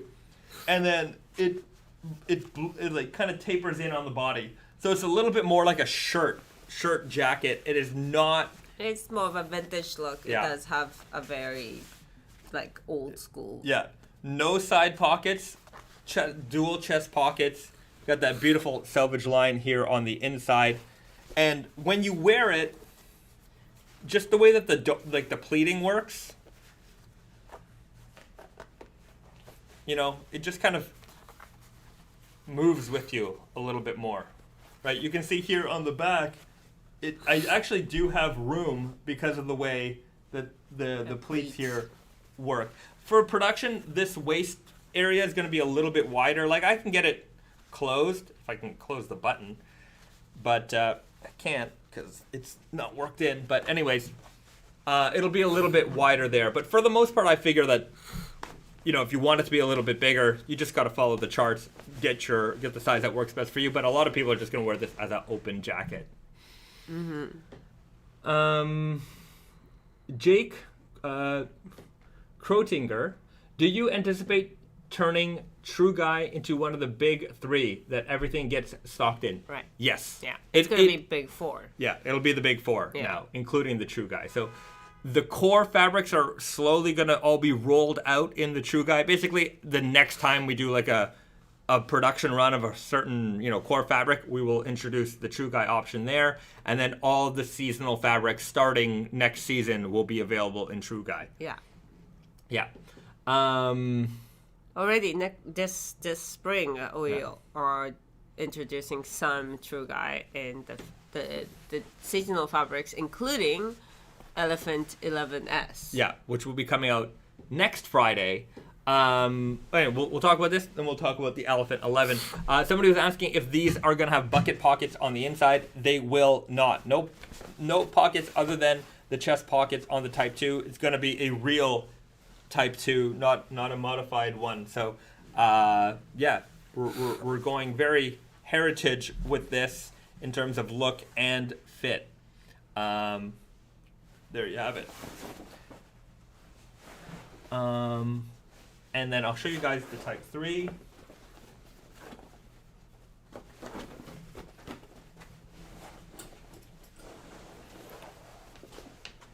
Sorry. Again, tight buttons.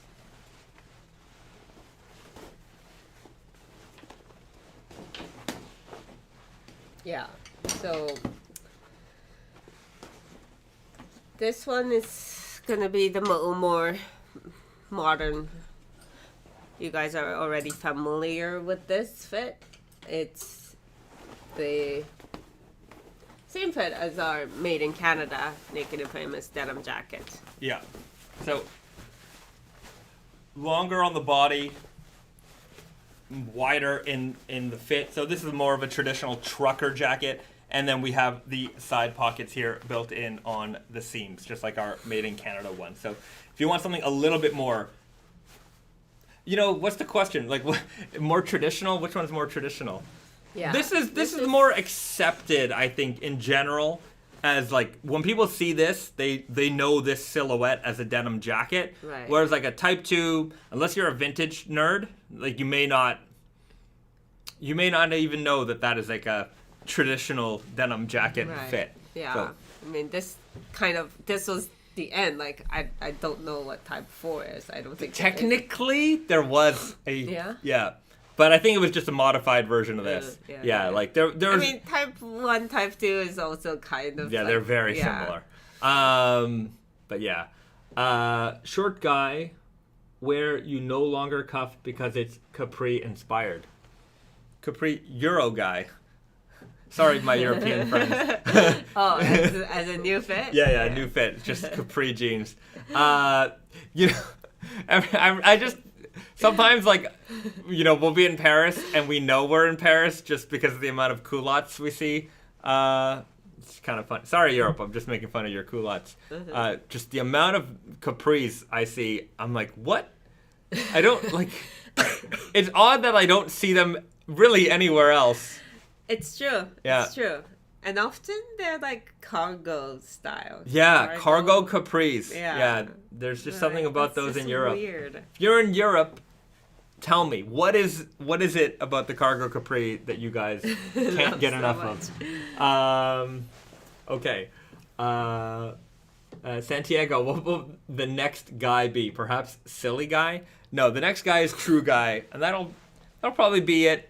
I mean, we while. are already kind of like having a hard time keeping everything in stock, everything core in stock all the time, to have like 3 fits. But 4, it's going to be challenging, and there's just not going to be another one for a while. Yeah. Like, we might modify certain things. Admittedly, I've seen an uptick in strong guy, demand. Yeah. So we might just add a few more options in strong guy. But with the true guy being available, maybe that might affect. Yeah, that might affect that as well. Because Yeah. true guy, like depending on how you wear it, you could get a pretty close to a strong guy look. Yeah. With it. So if you want a loose fit, something tells me like the waistband being loose is also not such an issue. You just wear a belt or something and you're good to go.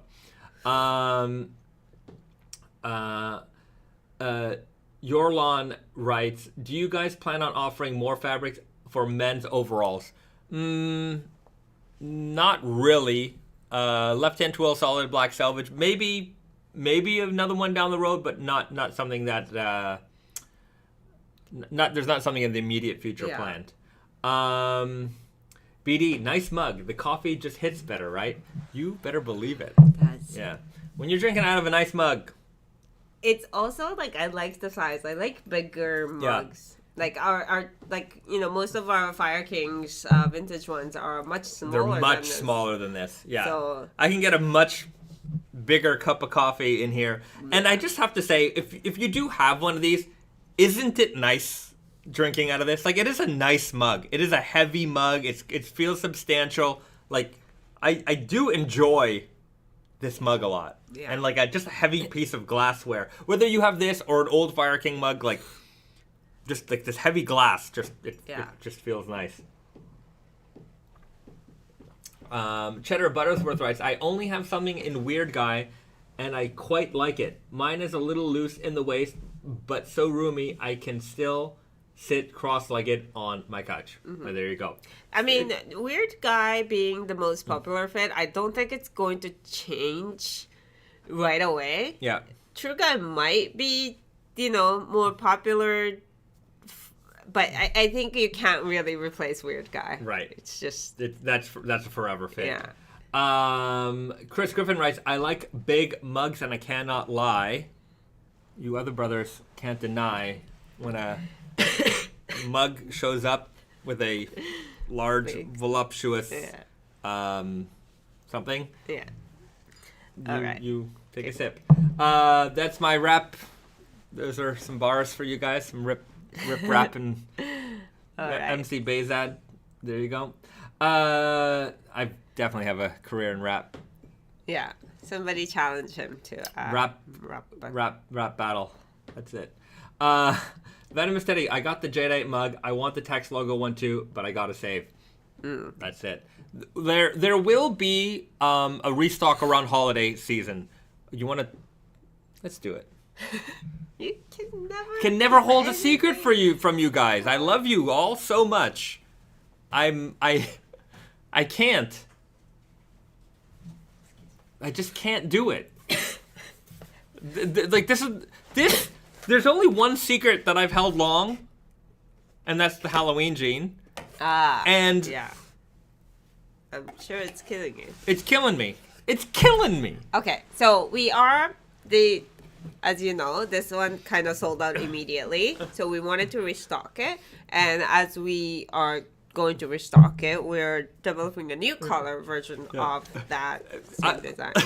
Like, there's that on the news, the guy who leaked all those government. I'm like, if the government never hire me, just never ever hire, I will leak everything. Yes, I believe it. One time, this is a today related story. You kept a secret from me for I don't know how long. But for an impressive amount of time for our wedding day, because again, our wedding day was my birthday too. Yeah. You had a surprise gift for me, and I didn't know about it, and that was the first time ever that you kept a secret from me. Yes, well, it was killing me. But it was the first surprise gift, and I was like, wow, that's impressive. Yeah, I really worked hard on that one. Yeah. So, you guys. So, you can do it if you want to, but I spill the beans. Yeah, so this one is, again, the new color version of it. Boom! So we've got a white mug version with a vintage blue. Yeah. So that's coming out for holiday. That's the holiday new color option, in addition to like the restocking of this one and maybe the other ones if we're low. But there you have it. There's a new color that you can wait for. If you want a white mug, now there's a new color coming out this holiday. Ask Santa for one.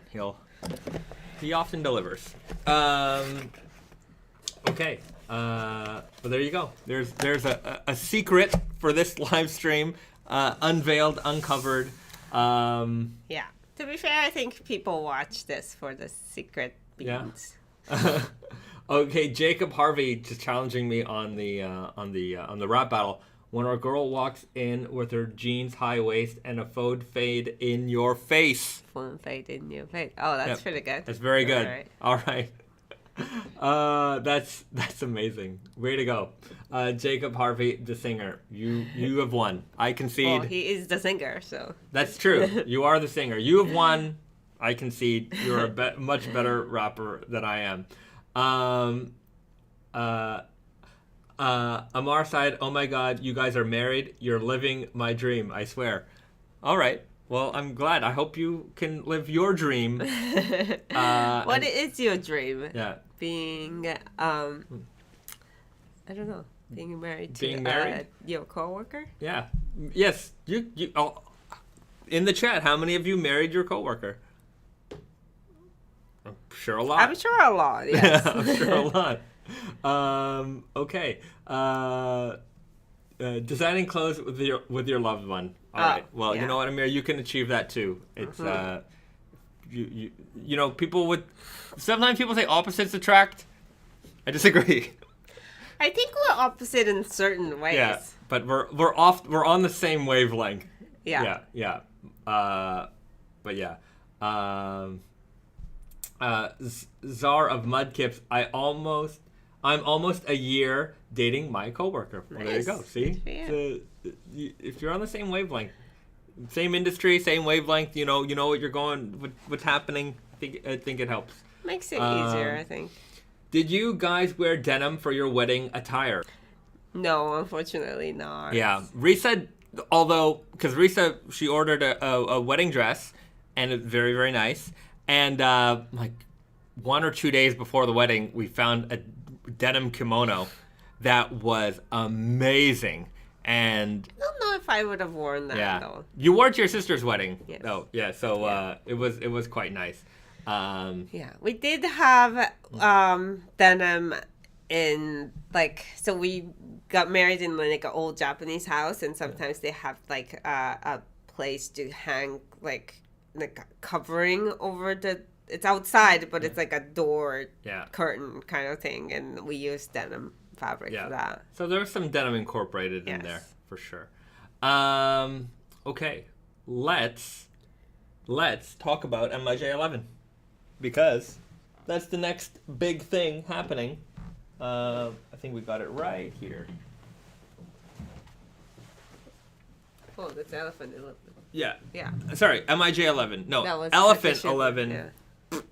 Elephant 11S. So this is the stretch version of the MIJ of the There's a lot of 11s of the Elephant 11. So it's the Grandrel stretch with 2% stretch. So if you were waiting for a heavyweight option with stretch, you now have it. Now the 2% stretch doesn't quite activate until you've broken it in and washed it. So off the bat, it's gonna feel much like the original Elephant 11. And you've got that twisted Grandrel yarn here on the inside. So that's a mix of black and white mixed with a slubby denim. This is the MIJ5 slub. So you've got a crazy mix of things going on here. You've got the slubbiness, which gives you a lot of that texture. And then when you see through the twill lines of the fabric, you've actually got a mix of an indigo white and an indigo black denim. A lot of this information you guys know already if you're fans, because you know about the MIJ11s already. But now you do have this heavyweight denim option, 20 ounces with 2% stretch for more comfort. So for those people who just want to wear heavyweight and be able to have that little bit of extra give, a little bit of easier break-in time, this is the option for you. So we've been doing this is the second iteration of Elephant with stretch, and Now for the heavyweight stretch denim lovers out there, which is a category that just doesn't quite exist that much. So we're happy to have this option, and it's a niche within the niche. Yeah, niche within a niche. But that's raw denim. That's what we do in general. So we're glad to have this as an option and to make this available for you. So this is going to be available this coming Friday, April the 21st. So today as of the 14th, True Guy came out. Next week we'll have the Elephant 11s. And these are available. Will also be available in True Guy, so it'll be the first Elephant True Guy option. So if you want something heavy, now you have a straight leg option to go with it. It's going to also be available in the denim jacket. Next season, we're going to have Elephant available in the ladies, in the classic. Yes. So it'll be the first heavyweight ladies denim. So we're looking forward to that one. What else is coming up? Anyways, too many things to name here. The Grand Jarrell fabric is beautiful. The Husky Raccoon Rides. I agree. Very, very beautiful fabric. And yeah, for those people who had the Elephant XS, what are your feelings towards it? You know, they've sold pretty well. And I think that was just kind of like dipping our toe in the water there to see kind of what the reaction on that one would be. And there was enough. I think our feeling was that there was enough people who wanted the heavyweight but didn't want to suffer through like the 100% cotton break-in. So I think maybe that's just a nice little subcategory. Yeah. Zach Cardenas writes, will you be doing another lighter blue elephant similar to the 9s at any point? Those were my first pair of Naked Famous. Would love another pair similar to them. That was a good one. Yeah, it's not on the agenda, but there's no question that we will do something like that again. It's just a matter of time. Yeah. Yeah. H.E. Pennypacker, will the JoJo jeans be coming in True Guy? Yes, I actually did the production quantities for JoJo just this past week. I added the True Guy option, so we'll have super weird, easy True Guy 4-fit options for you. That said, because there was already only a limited amount of fabric, it makes each fit more limited. Yeah. So yeah, I would say that there's... Look, if you're trying to get all of them, there's going to be 5. That might be overkill for some people. Some people want them all. That's your call. I wonder, so long as you're shopping day one, you should be able to get what you're looking for. I mean, yeah, there's the 6 Joes. Yeah. So I don't know how like popularity would like, you know. Yeah. We'll like because I hear a lot of people say that the Jotaro is the most popular series of JoJo's series. But I wonder if it's like the same, like it's going to reflect that in the jeans. Like Jotaro denim is amazing. It is the black though. Yeah. Like, let me see if I can sell more indigo. Let's spill more beans while we're spilling beans. You know. I think it's in the 2020. This one actually. This one. Yeah. Okay. Yeah. And then put product stuff. There we go. I'm just going to load up a couple of pictures of the jeans because we just got the product photography done. And we can take a looky-loo at some of the jeans. And then we'll call it a day. So let's start. Let me just load them all up. It's going to take me a second here. Jonathan Joestar, our hero. Boom. Boom. These are... I'm not going to get too detailed with anything. Giuseppe.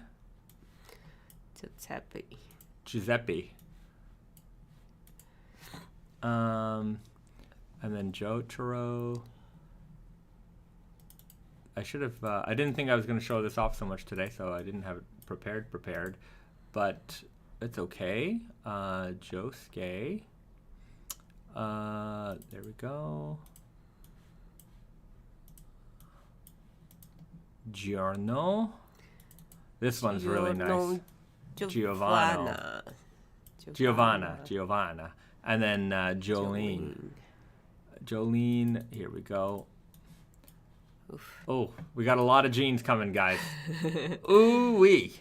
All right, let's start off with the OG, Jonathan Joestar, right here. So, an unsanforized denim, 14 ounces, Slubby, as you can see here, contrast stitch. Check out that awesome leather patch here. It's gonna have more details like with the pocket bags and things like that, but you'll notice that we didn't do an embroidery here because I wanted to keep things pretty clean. And what we did, and it might be hard to see in the next photo, you can't see it here, but we have like the Joestar star here on the button. So a very classic looking dark indigo. It has like a purple Selvedge ID that just kind of matches his outfit. And so that's going to be the OG. Jonathan Joestar is the OG, so we wanted to go with an OG original style denim. And then we've got Joseph Joestar, which is actually the same denim with a little bit of stretch. So this is a Sam Fry's denim with stretch. I figured, again, we'll just play off of the OG fabric and add like a little bit of modernity with the stretch, as Joseph is a little bit more. I also find stretch to be a little bit, I don't know why I timed it, like I connected it with humor, and I just found that Joseph was a little bit more of a... more flexible guy. Yeah, more flexible guy, more of a jovial guy. So we have the Joseph Joestar denim here as well. Maybe you can see the star. Can you see it? Maybe not, but it does have a star button there as well. And so a very, very classic dark indigo. Two classic looks for the classic OG characters. And then we get into Jotaro, which is actually the Elephant 7 remade, beautiful leather patch there. And then, I don't know if I ever showed off the pocket flashers, but these are all like prismatic. So these are all gonna like sparkle and shine, just like, Pokemon cards and stuff. So they're gonna look pretty cool. And then this is the denim itself. And it's got the gold. It just looks so good with the black base, so the gold Selvedge ID. So like all these like gold accessories. It really matches the character. Yeah, and then the little hand symbol here is on the button. So that's the Jotaro denim. You can see it here quite nicely, all black, slubby, and with the gold Selvedge ID. Then we got Josuke. Dark indigo on the outside, black on the inside, just to kind of match his school uniform. And so if you're looking for like a midnight type of denim, we've got it there. Awesome I like leather the patch as the well. most, I think. Yeah. This one came out really nicely. Really came out good. And then you can see it here in its full form, midnight edition with the contrast stitching. And then he has the little sailor anchor on the button there as well. It does have like a pink Selvedge ID, which looks really nice. But yeah, a very, very clean, classic look. I wanted to make it, even though it was, anime inspired, I didn't want it to have... I wanted it to be wearable every day. Right. So, if you're not a fan of JoJo, you still can wear them. Yeah, you can still get into this. Yeah. So, a very approachable style. This one is really awesome. Like dark indigo, as you can tell. You look closely, you can see that purple weft shining right through. Yeah. Slubby, as you can see, so you have these like high and low indigo penetration points. The fabric here is fantastic. The patch came out great. And boom, look at that.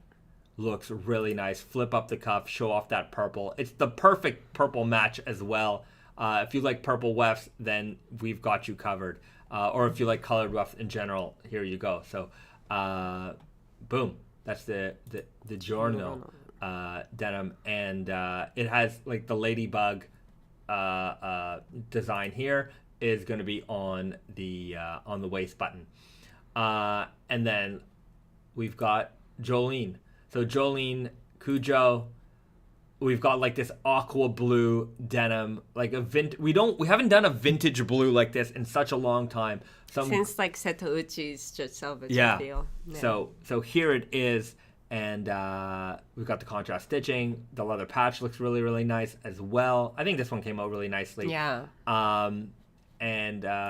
Check it out. That old school aqua blue type of color, and it you've really got matches the character, and like the Selvedge ID, it's got like this light green. Like her nails and stuff. And you can see like how slubby the fabric is. Like it's got a lot of great character to it. It's not super uniform. You can see the high lows all throughout the fabric. So a lot of great details here. And so production is starting soon. So we should have these out, I'm thinking, in the summer. Within Q2. Hopefully. Within Q2 we should have these out. One thing I want to do real Q2. quick. Probably Q3. Probably late Q2, maybe early Q3. Okay. We'll see. But let's do one more walk down memory lane before because we talked about doing this in the stream, and then we haven't done it yet. So let's do it now. Well, let's take a look back at Naked Famous Denim Fall Winter 12. So let's explore the old line sheet together. There's some good ones in here, I have to say. I was looking at it before I loaded it up.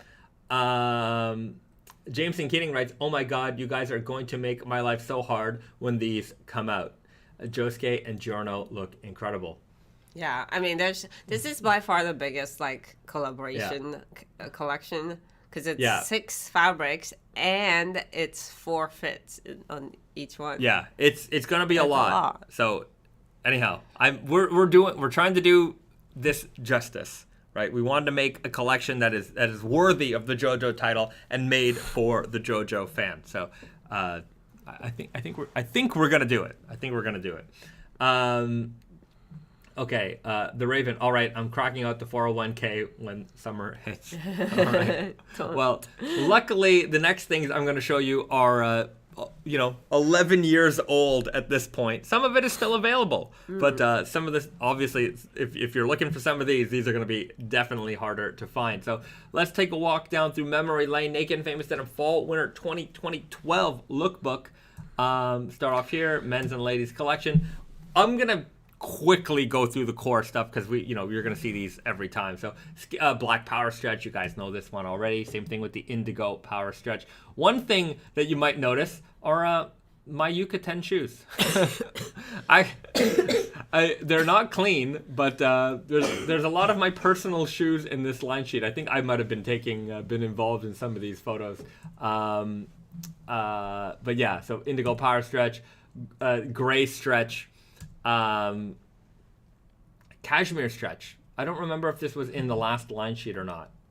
You know what? I believe it was. 16% cashmere. This is a different fabric than the current one that we're using. The current one's 10% cashmere.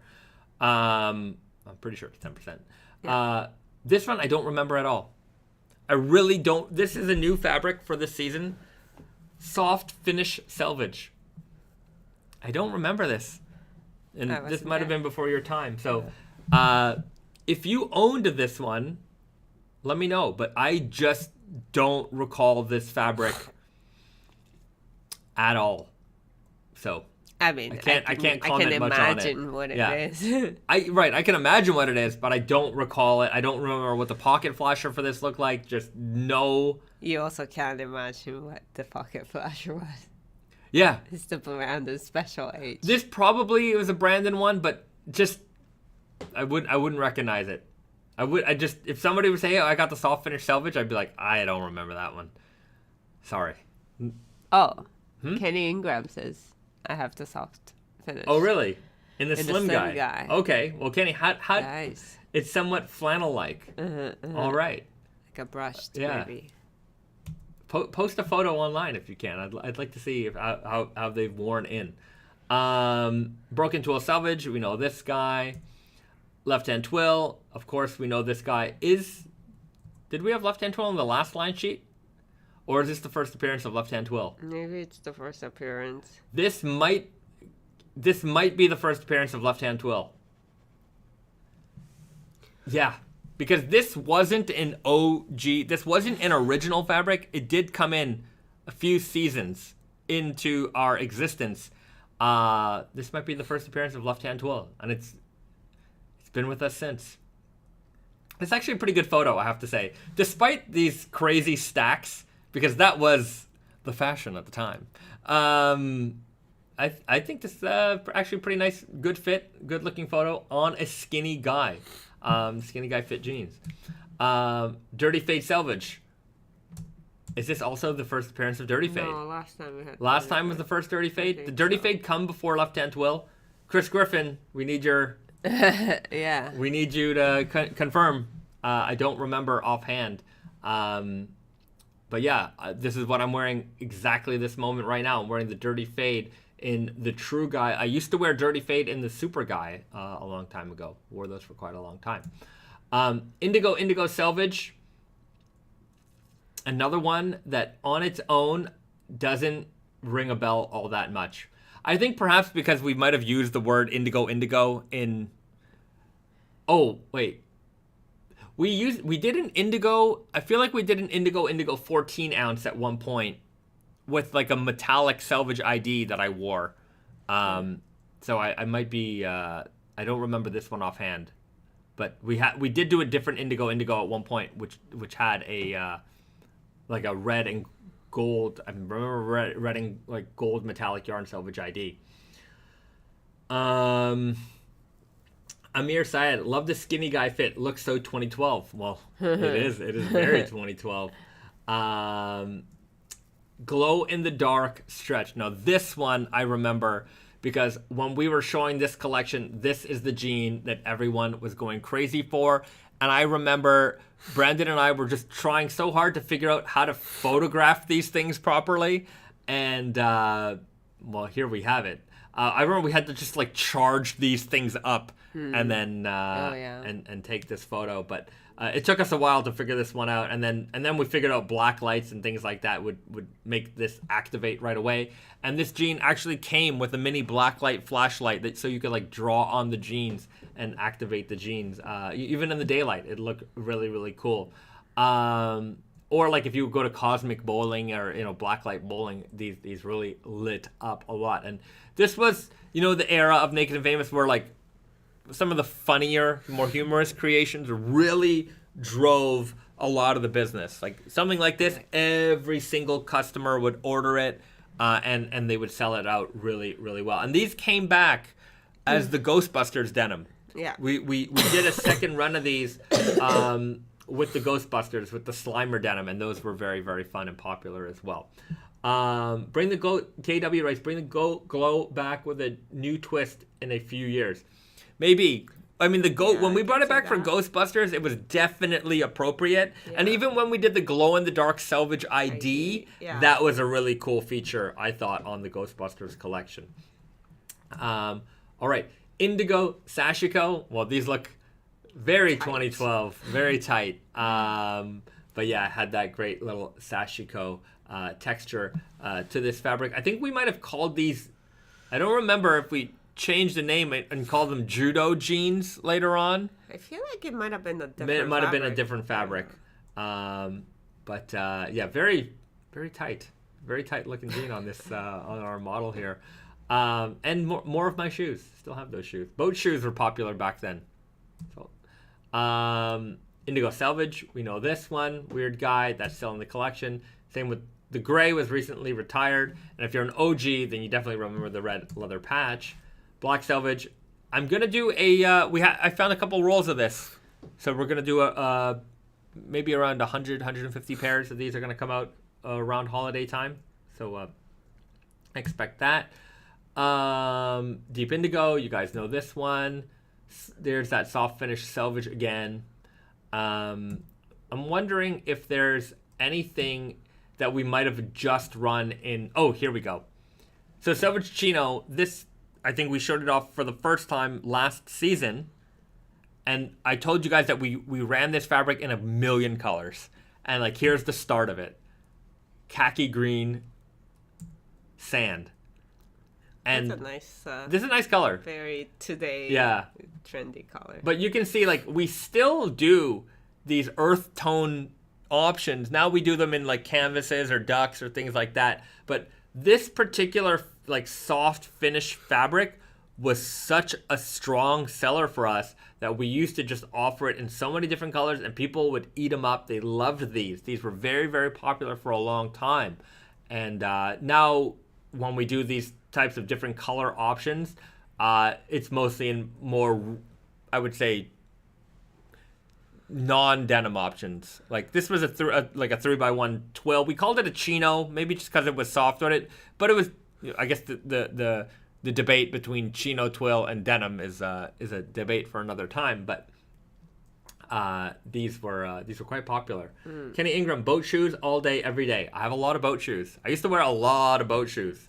I'm still a big fan. Indigo Selvage, we see them here again. Indigo Sashiko. Big Slub Selvedge. So we just re-released this jean this season. So they're available presently, but this is the original Big Slub Selvedge. No, this is actually not the original Big Slub Selvedge. We did run this season 1.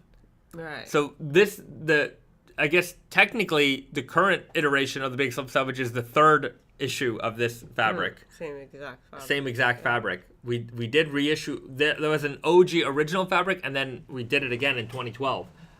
Perhaps season 1, maybe not a lot of people would have had a chance to see or experience them. So it might have been fabric that we still had in stock that we ran. Okay. Low tension selvage. I very briefly remember this fabric, mostly because we used this giant thick buffalo leather patch on this denim. But yeah, woven a low tension. This is like maybe just even the concept of low tension might have still been early for a lot of people here. It looks very simple as a fabric, but maybe just the fact that it was a looser weave might have been enough of a story for some folks. Also notice like the J, that's called the J, by the way, on the weird guy then compared to now, like it's so much longer now. You know, we have done some modifications to the fit since then. Double-sided camo. This was a fun, I owned this jean. I probably wore this quite a lot. I definitely own this jean, and it is sitting in a box in my office, in the Montreal office, and there's no way I could fit them anymore. I've grown out of them. But yeah, I like this one because it was double-sided. So when you flip the cuff, you had that fun detail here on the inside. Solid Black Selvedge. Everybody remembers and knows this jean. Indigo Corduroy. That's fun. Corduroys have always been a very hit or miss. Yeah, hit or miss. I love corduroy. Indigo corduroy just sounds like a great idea to me, but expensive. Yeah, fabric. It's very pricey, and it just, people like them, but they don't buy them that much. I find that it's just you just can't sell like a corduroy like jean. I think it's a good as well as like jacket. An indigo. Yeah, it's good as a jacket. Yeah. What do you guys? How many corduroys do you guys own? Like, let me know. Pomegranate Selvedge. This was a good seller. Very, very good seller. Would this be one of our first natural dye options? Maybe. Like unconventional, like unconventional natural dye. It might have started off with this one, the Pomegranate Selvedge. Yeah. Pomegranate blend of natural, so it was a pomegranate dye in the exterior. Yeah, we should do pomegranate weft. Yeah, maybe. Pomegranate weft would sell well. Color might be like hard to pull off, but right. This was at the time again. There's a lot of that hipster vibe still out in the world. So like red jeans were a thing. Yeah. I can see that, but today it's not gonna translate as well. Right. Red Core Selvedge. I like how everything has an exclamation mark at the end also. Red Core. Yeah. Face to red. And I don't even think we showed it. Like not in the photo at least. Maybe at the show we might have had like a faded like piece of fabric. But this is the first core color denim in my Missoni Converse sneakers. I still have these. Very, very good sneakers. I like those ones a lot. Red Core. There you go. Fall winter 2012. That's the introduction of the Color Core series denim. Still a very popular item to this day. Slim Guy Broken Twill. Now we've got True Guy. Soft finish selvage. We had so and so in the chat with exactly this model. Black Selvedge, Dirty Fade. So let's just skip down because this is all just going to be repeats of fabrics. Shirting. Those are all the core. Whoa. Solid green Oxford. Wow. Okay. The buttons are too shiny. Too shiny. Slim. Too slim also. Maybe. Wow. Wow. That's a purple shirt. Purple. That's a purple shirt with some shiny purple buttons. This is a nice shirt. Oh, double face. Yeah, so when you open this one up, you've got this other material woven into the fabric. So two fabrics woven simultaneously. That would have been a really cool shirt. We probably should have shot that shirt open so people could really see it. Same thing here. Another double weave with the pink. A double weave indigo like denim chambray shirt. Those are nice. Jacquard motif. So this would have had like little snowflakes. I do remember this fabric woven into the fabric. Picture-wise, we should have gotten a little bit more into the details. I think I owned this one, this specific shirt. I'm pretty sure I had this one. Polka dots, always a fun time. Some, there we go. That's a Naked and Famous shirt. For a long time, like we still do make some pretty wild shirts from time to time, but sometimes we go really crazy and make really out there shirts, and people love them. You know, we used to do a lot of cat prints, a lot of cat print shirts. This was a fantastic fabric. Yes. This interior, it was double weave quilted fabric with this kind of like blanket interior. Yeah. Really, really wonderful shirt. I wonder if we could ever find this fabric again. This would be such a nice work shirt. Yeah, absolutely. And it's a shame that we made this in slim shirt. Yeah. Because you can't, like, slim shirt is, you know, you're not going to wear it open. Yeah, right. This definitely deserves a shirt that would have been more worn open. Even if you roll up the cuff, it's not enough. You really want to show that off more. Same thing, but with a blue stripe. Wow, we went ham with this fabric. Bunch of different we just went. This was a great shirt, but the fabric was rough as hell. Oh, you don't want that. Yeah. You know, I think at that time also partially like people were like rough and like all these different, they were new to a lot of people, so they just didn't care. But I remember this fabric being not comfortable off the bat. I'm pretty sure I had this shirt. Chambray multicolor neps. We used to run that shirt for a while. Again, you can't see any of the details in these photos here, but it had like these little colored flecks throughout the fabric. Yeah, we ran that shirt for a long time. Circular net t-shirt.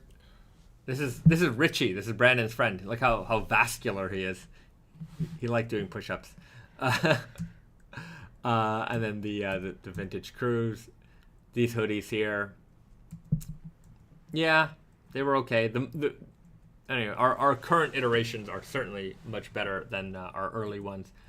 Some bow ties and some leather goods. Mm-hmm.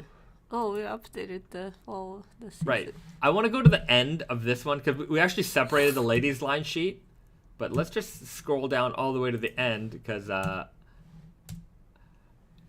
we put a picture of this in the ladies line sheet for some reason. And this is a bunch of shuttle looms. Brandon and I were touring a mill, and outside the mill, they just had a shuttle loom graveyard. And that's not what I'm trying to do. Where's zoom? There we go. No. I guess it might be hard to see, but you can see Toyota here. I don't know if you can see it, but that's what it says. And it was just such a shame to see these shuttle looms just out in nature, just being obviously, I mean, they were probably broken to begin with, but just to see them being eaten up by nature, you know, and you know, you can't remake these, so that's them. You know, just I'm not gonna go through the whole ladies line sheet, but boy, did we not have a grasp on things. Those high heels. Look at these heels, guys. Ooh. No, but I mean, I understand. Like back then, we were selling to department stores that they wanted sexy and yeah, like a glow in the jeans dark for ladies. Yeah, that are more different from other denim. Yeah. Well, they had the sense. Well, you had the sense to put sneakers on with the selvage. Yeah, I definitely had that sense of that. Look at the rise here, guys. Look at that rise. There is no rise. Also, the pocket is so small. Look at that. But like the front pockets were literally this like. They were nothing. Depth was like this much. Yeah. And people complain, but like there's no other way to do it unless like you're willing to show the lining of the pocket on the front. The boot. The boot. The boot. And we didn't Doesn't put her look in so boots. the boot. No. It's probably like the smallest flare ever. I don't even. Anyhow, this was we did not know what we did not know what we were doing. This was me and Brandon in charge of ladies' jeans, like fully in charge. And then we put that might have been a mistake, but yeah. Hey, you know what? It takes time. It takes time. You can't always get it all right from the start. But there you go. A walk down memory lane, some previews, some special previews, everything. We did it all today. Yeah, it was a long one. Long one. And right before we go, I'm just going to do a movie suggestion because I found this movie, and I think you should watch it because I've never seen it, and I'm going to watch it this weekend. Called Curdled. How can you recommend something you haven't seen? Because it's from Quentin Tarantino. Quentin Tarantino presents this movie. It's from 1990-something. And you know what? I didn't even know about it until... That's not true. It was actually on a... like an Amazon wish list I had from a long time ago. It might have just been through some of my research, like of just like movies to watch. And then I just saw it come up on like an auction site, and I'm like, oh, I recognize that movie from somewhere. And then I saw it was on my wish list. I'm like, okay, you know, I better go and buy this. And I'm gonna watch it this weekend, and hopefully it's good. But if you're a Quentin Tarantino fan, then maybe you'll like it even more so. But I've never seen it before, and this is gonna be my weekend viewing. It says it's got William Baldwin in it. Is it one of the Baldwin family? I'm gonna presume so. I don't know the William guy, but all right. Well, some kind of a thriller. Yeah. So yeah. I think it's a comedy. A bit of a comedy. I think it's a dark comedy. Yeah. So we'll find out. Okay. Everybody. Thanks for hanging out with us. Thanks for hanging out with us. It's been a pleasure. We'll see you guys again next Friday right here on the internet, on YouTube, for the world's greatest, largest, most exciting raw denim live stream, not just in the world, but in the entire universe. See you guys next Friday. Have a good weekend. Do something nice for yourself, something nice for somebody. And yeah, well, see you next week. Thanks, guys. All right. Bye, everyone.